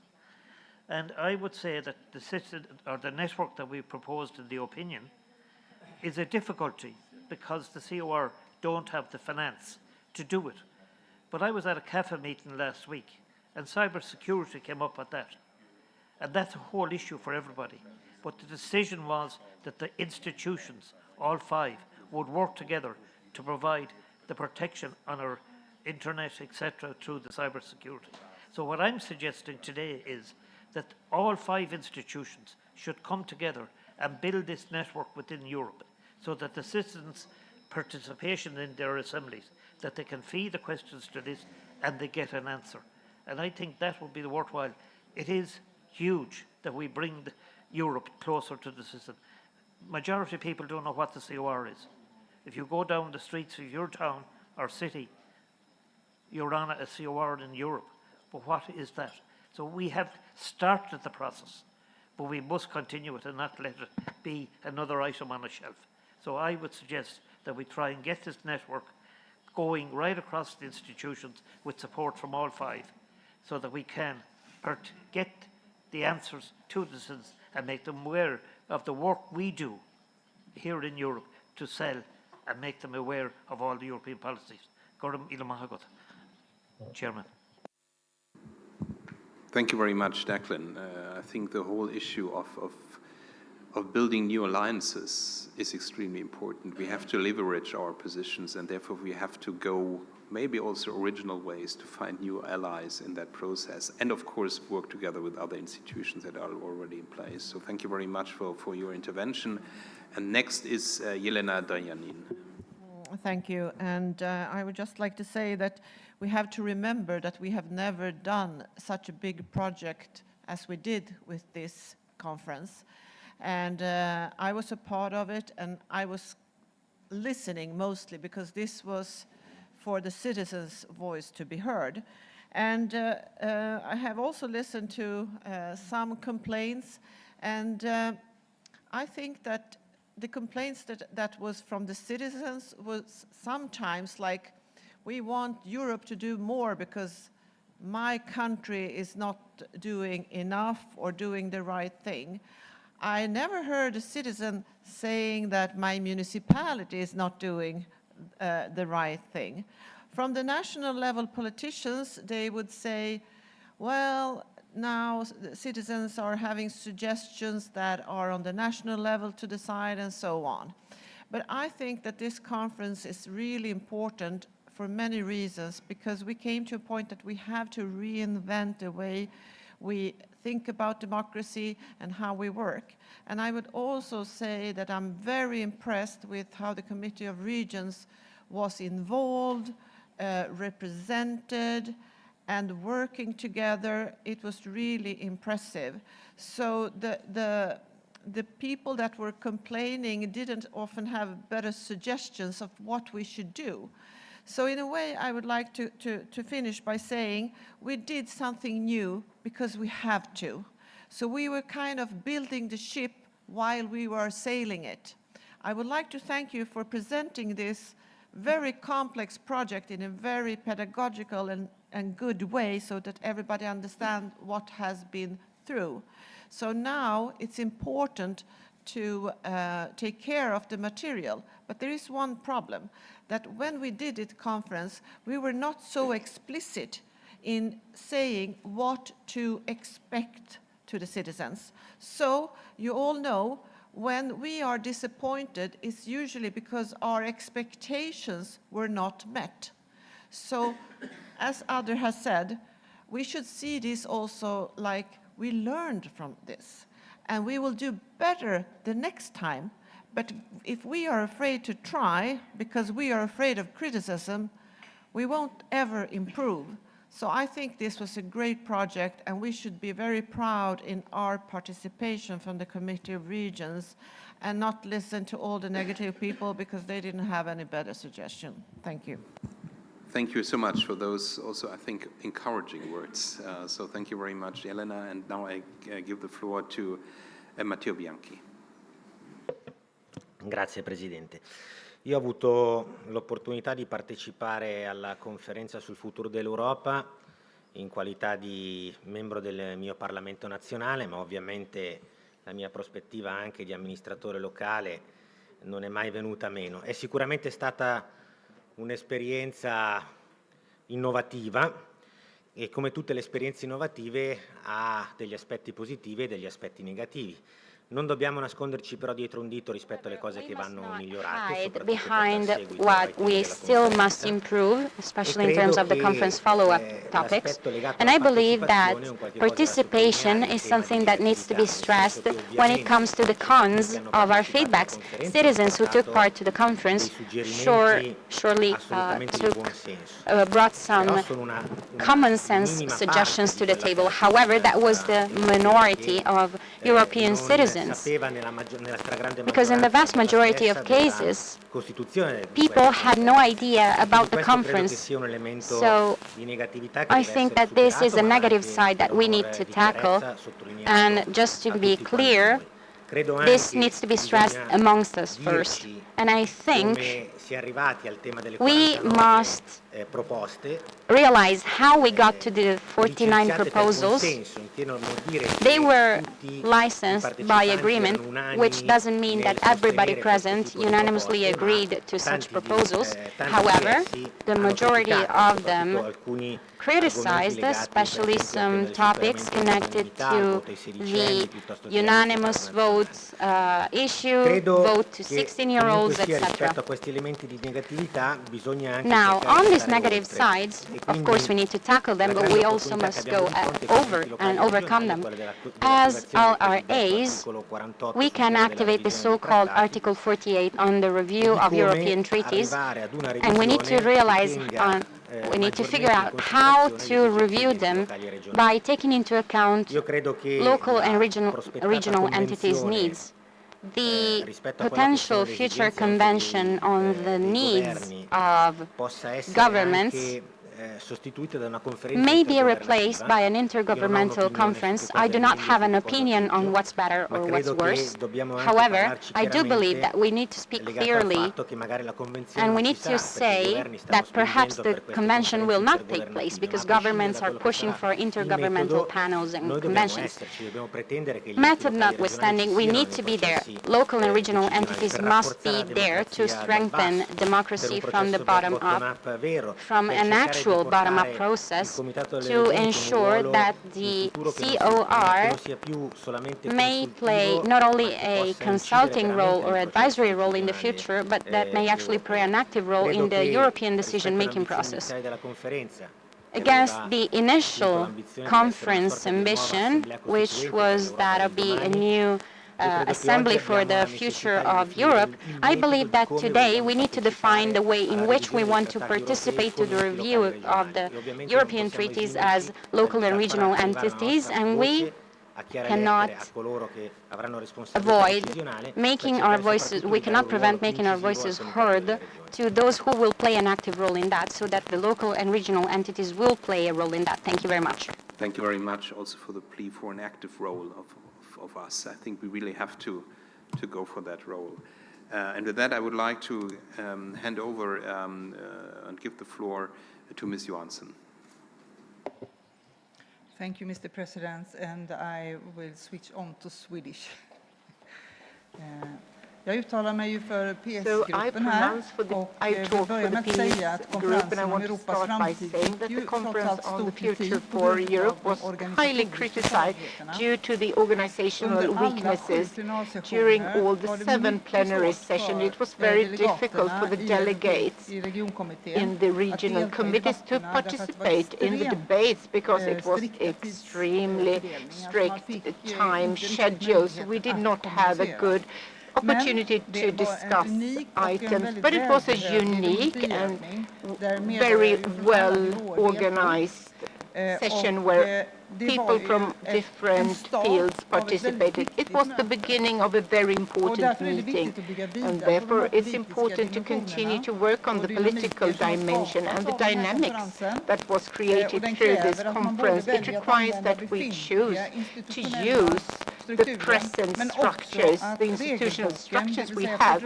and that we follow the treaty and change it if necessary. Nothing is as good that it cannot be better. And in the peace group, we are highly convinced that the European Regional Committee must not miss this opportunity to improve and continue to work on the results of the conference. We must also look into the message from the Commission about the follow-up of the conference Future for Europe, which was adopted last week. And one of the most important parts of the conference is a snapshot of the European room, how it can flourish and how our democracy can be enriched from local authorities. And by involving the citizens thinking about this, the Commission promises to reflect of how we can contribute to build up the capacity of the local regional organizations and have a decentralized dialogue based on consultation. And at the same time, the European Council is going to talk about this next week, about the follow-up of the conference. And we really must take this opportunity and adapt to the change in an institutional landscape and get stronger. And this is above all for our citizens and for democracy and for the possibility of developing. Thank you so much for the floor. Thank you very much, and thank you also for touching upon the more critical issues. I think everyone who has been part of the process knows that the organizational beginning was far from perfect, to put it mildly, but in the end, and maybe that is then the surprise, we came up with suggestions and recommendations. So it worked in the end, but it took a while to enter the process. And with that, I would like to give the floor to Mr. Milana. Grazie, Presidente. Thank you, Mr. Chair. Io penso che le aspettative che si erano I create believe that the expectations which had come about vis-à-vis this conference were perhaps excessive in nature, and perhaps the pandemic or the organizational hindrances which were just evoked made the results slightly slow. I think too much emphasis, however, is being given to the result exactly because, despite the vast participation, we were far from representing the European population in its entirety. What I wish to say is that the initiative of the conference does give a signal.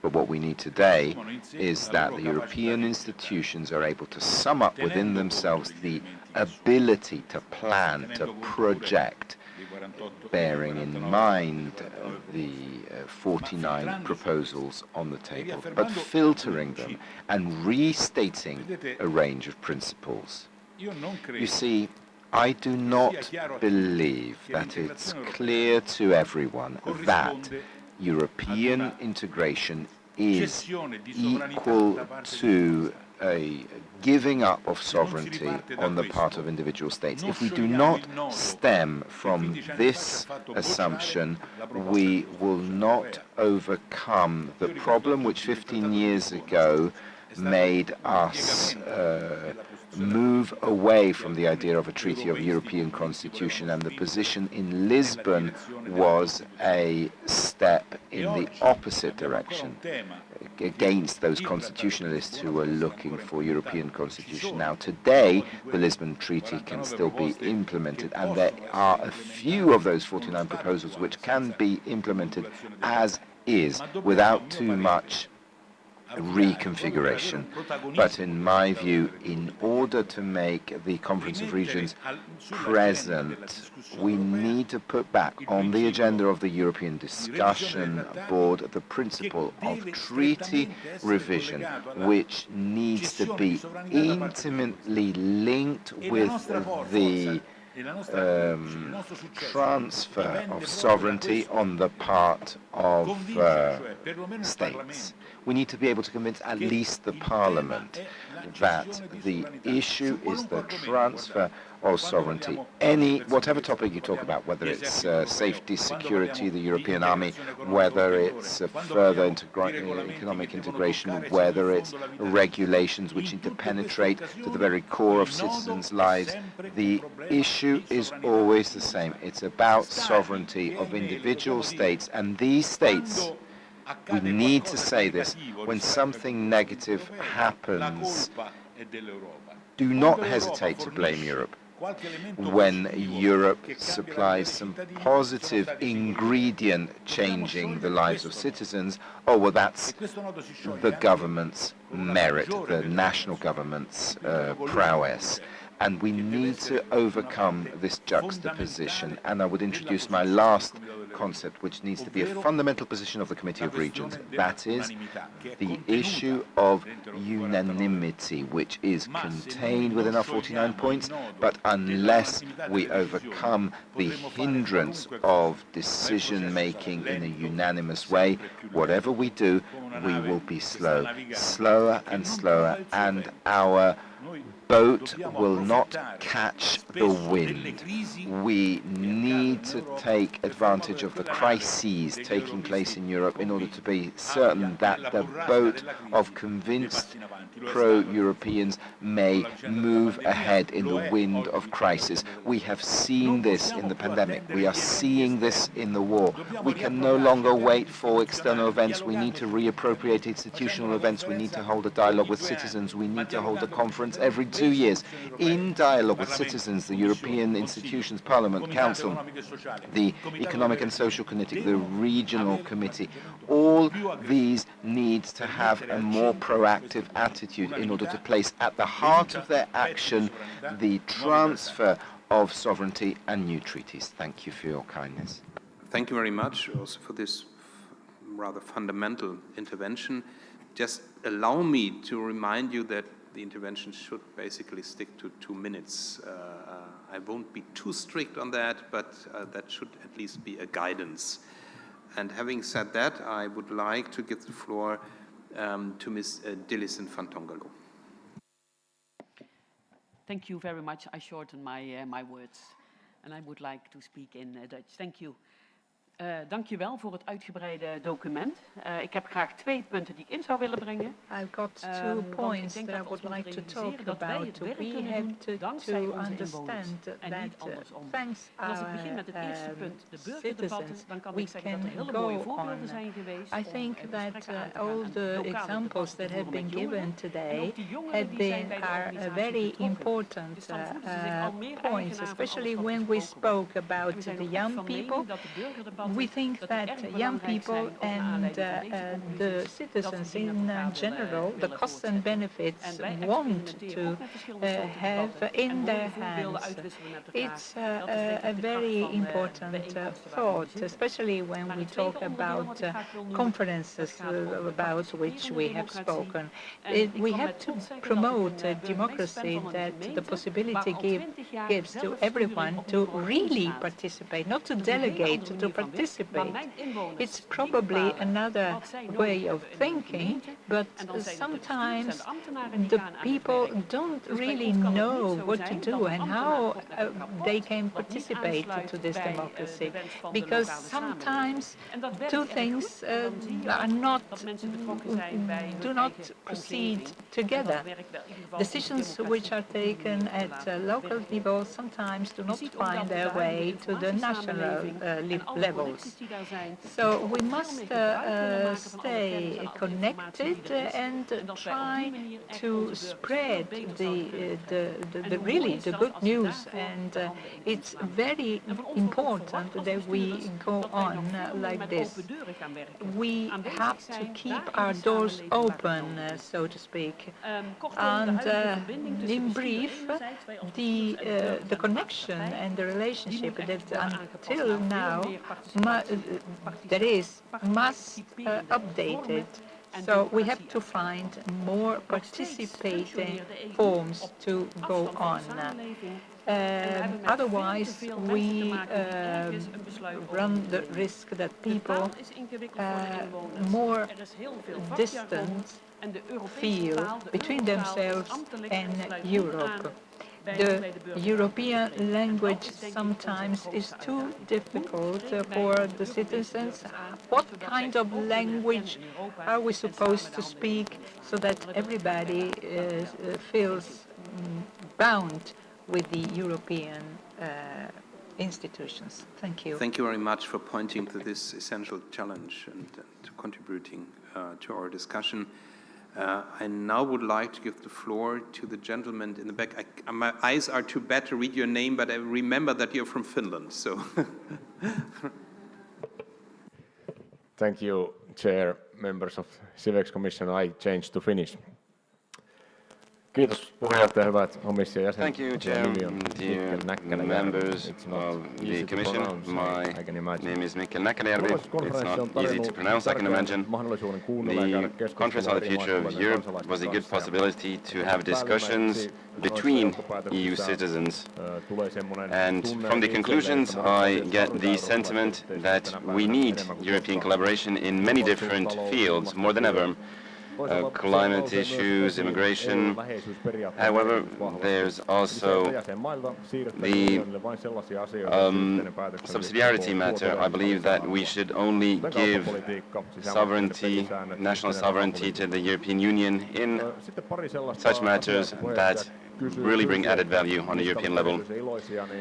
There was also a question on what matters are you especially satisfied with regards to the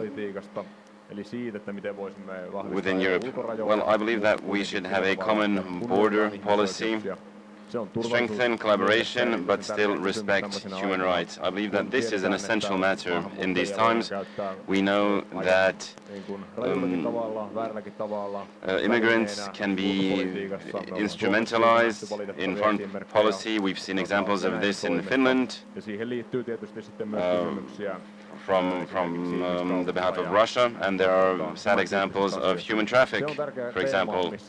And I believe that this border policy is an important theme that really needs EU collaboration. And something else that I believe that is something positive, that with which different regions can do a lot by collaborating. I believe that this is energy policy. And this, of course, has to do with Russia as well. How can we increase energy production, and how can we increase the production of clean energy, especially? And then the question was asked on what should we do with the treaties. I believe that it is important that we try to move towards from unanimity to a majority decision-making. However, now that we face great challenges, I don't know if now is the best moment to open the treaties. We have to look at what the potential is within these treaties, think of these questions about opening, and think about the question of opening the treaties maybe later. Thank you. Thank you very much also for introducing a geopolitical dimension that is so present in those days. So thank you very much. And with that, I would like to give the floor to Mr. Varakali. The floor is yours. Sì, intanto grazie. First of all, I am grateful for having assigned the role in the migration conversation earlier. I would ask the Commission for full cooperation so that my mandate is meaningful. With what regard the Conference on the Future of Europe, I participated to a range of iterations and events which took place with Europe at the right and organized by myself as well. We talked earlier about new forms. We organized one of the events on the future of Europe in a sports center. Imbika is the name, where with our municipality we had a thing we called Aperitif Europe, where young people were present and there was a consultation process, and we ended up with a drink among young people, an aperitif. Other events we organized were held in schools, and I think that we need to work a lot in the field of education. This was done with the older years of secondary school, the last 2 years before graduation, that is, because as we said earlier, many don't know about the existence of the COR or any of the European institutions for that fact. I think there is a need to work in schools also by creating credits in terms of study vouchers for those who follow these initiatives, which can then be expended to the advantage of their study curriculum. This means creating groups who perhaps annually can visit the European institutions. These might be the end of an itinerary for these young people who are following these courses locally initially. I think these are some of the themes, but I also second those which were mentioned earlier and which I won't repeat. So thank you very much. Thank you very much for this contribution, also for putting the focus on the younger generation. I think that is really crucial for the future process. I like the term Apéro Europe because it reminds us that our Apéro Europe is waiting outside, and therefore maybe it's a good sign that we're moving to the last speaker of our speakers list, which is Michael Murphy. So Michael, the floor is yours. Thank you, Mr. President. I just want to zone in on something that Yelena said, and that's the special relationship at the local level between the citizen and their municipalities. And I think it's really important to remember today the narrative at the local level, many cities and regions being in the eye of a perfect storm, dealing with a cocktail of challenges of course like the war in Ukraine and the post-COVID-19 recovery. Citizens are under huge financial pressure at the moment, dealing with the ever-worsening macroeconomic situation, the cost of living crisis and rising inflation. And in this context, Europe needs to do more, of course, but let's not forget that Europe is already doing a lot. Significant instruments there at the European level, Next Generation EU, recovery and resilience being at the heart of Next Generation EU. And these are once-in-a-lifetime opportunities, once-in-a-lifetime financial instruments, and I've no doubt other instruments will be framed as well. But regrettably, local and regional authorities are not involved in the preparation, the implementation, the distribution of these funds relating to those plans. And it is local and regional authorities that are best positioned to deliver these instruments with precision and in a timely manner at the local level. And more importantly, it is local and regional authorities are better able to communicate the source of these funds. Ultimately, the situation is too centralised with these funds, so my appeal is to better involve local and regional authorities in these plans at the European level. Thank you. Thank you very much, Michael. And since there is no other... there is one. Yes, sure. François, please, the floor is yours. Merci, Marc. J'interviens rapidement suite à la intervention de Michael, qui a rappelé le lien important entre le niveau européen et le niveau des municipalités.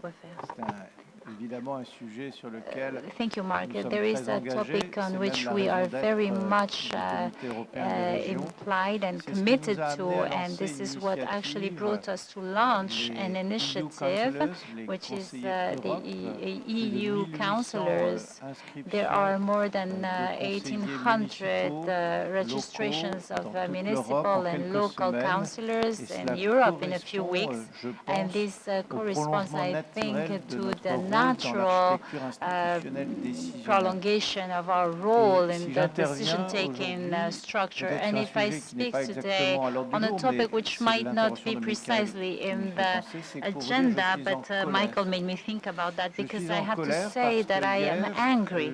I am angry because yesterday the European Commission launched a call for candidacies which was open to all municipal elected elected in Europe to create a network of European councillors attached to the European Commission. And this makes me angry because I fear that the local elected will lose their bearings regarding who does what, who represents what on a European level. There are two networks now which are being set up, one by the European Committee of the Regions, and the second is an initiative which of course comes from the European Parliament, but which is managed by the European Commission. Everybody will be lost, nobody will understand anything, and I really request that our commissions, and I will take the floor next week at the meeting of the presidents, that we should actually join the two initiatives so that this natural link that we need to strengthen at the municipal and European level be clear, so that these initiatives do not further confusion. Thank you very much, François, for this very important point. We don't need a bypass. That is very clear. We have the COR, and it's about strengthening our role. So thank you very much for that point. And so now the real final contribution by Mr. Milana. Merci, Patrick Molinoz. C'est juste pour aller dans le sens.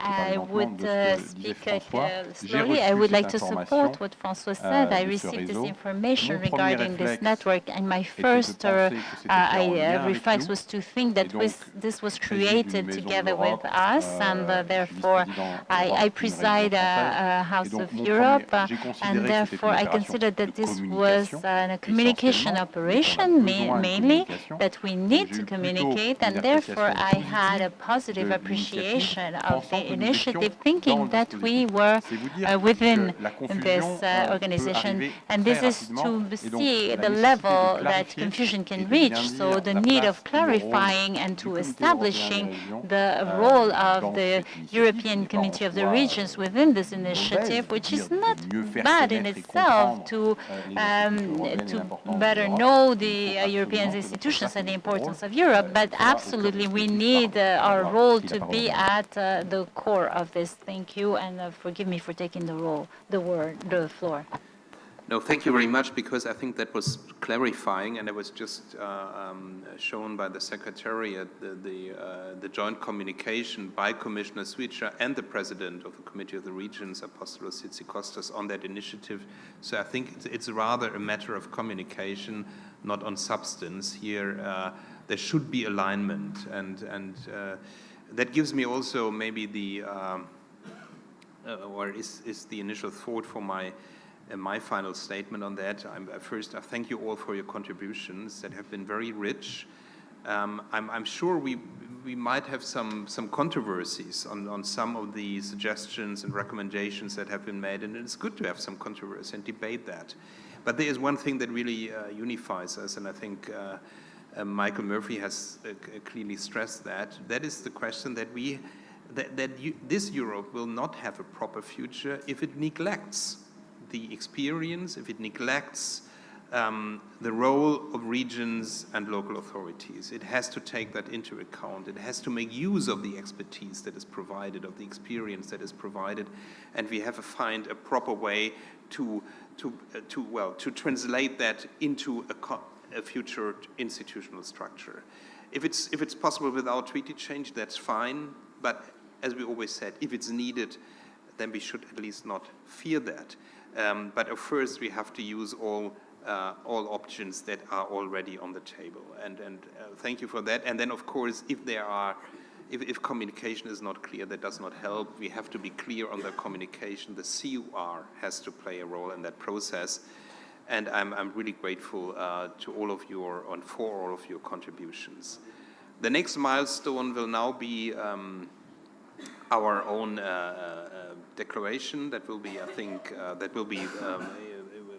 debated, discussed in the next plenary session. And of course, in our commission in CIVEX, we will closely follow and watch the follow-up of the conference, and also contribute our own proposals, our own suggestions for that follow-up process. That's one of our core task for the future, and of course we will take that very serious. And I count on your support and your initiatives in that endeavor. Thank you very much. So now I come to the item, any other business? Is there anything to be raised under that item? I can't see that, so we move to the last item in our schedule. That is the confirmation of the date of the next meeting. It's the 28th of September of this year. It will again take place as an in-person meeting in Brussels. So we'll see each other again in Brussels, but of course, this meeting ends now, but of course we are staying. But for this meeting, I really would like to thank the interpreters, the Secretariat, and above all of you for your participation. That was a really intense discussion, and I'm grateful for that. We will meet here tomorrow in this room at 9 o'clock for the registration to the conference. That is also part of the whole program. And now, but there is another item to come, so don't rush off. But now, of course, I'm very glad to invite you to the lunch that will take place outside. So you are cordially invited for lunch right now. But before we go out of this room, I would like to give the floor to our host, to Mayor Kondylis, to Andreas, who will tell us about the organization of the afternoon and the dinner and what we have to expect today. So the floor is yours. Dear colleagues, επιτρέψτε μου να αξιοποιήσω την ευκαιρία για να πω ένα πολύ μεγάλο ευχαριστώ στον πρόεδρο της Επιτροπής μας, τον κύριο Μάρκ Σπάιχ, για την υποστήριξη του έργου της Επιτροπής μας τα τελευταία 2,5 χρόνια. Ανάμεσα στα άλλα, ο Μάρκ Σπάιχ έδωσε την ευκαιρία σε νέα μέλη της Επιτροπής, όπως είμαι εγώ, να αναπτύξουν τους προβληματισμούς και τις απόψεις τους για τα ζητήματα των κοινωνιών μας, των πόλεων, των περιφερειών μας και για την Ευρωπαϊκή Ένωση συνολικά. Διαχειρίστηκε την Προεδρία της CIVEX μέσα στην δύσκολη και πρωτόγνωρη συγκυρία της πανδημίας και τα κατάφερε περίφημα. Αγαπητέ Πρόεδρε, παρά τις δυσκολίες, τα καταφέραμε, τα κατάφερες. Σε ευχαριστούμε πολύ. Ευχαριστώ θερμά.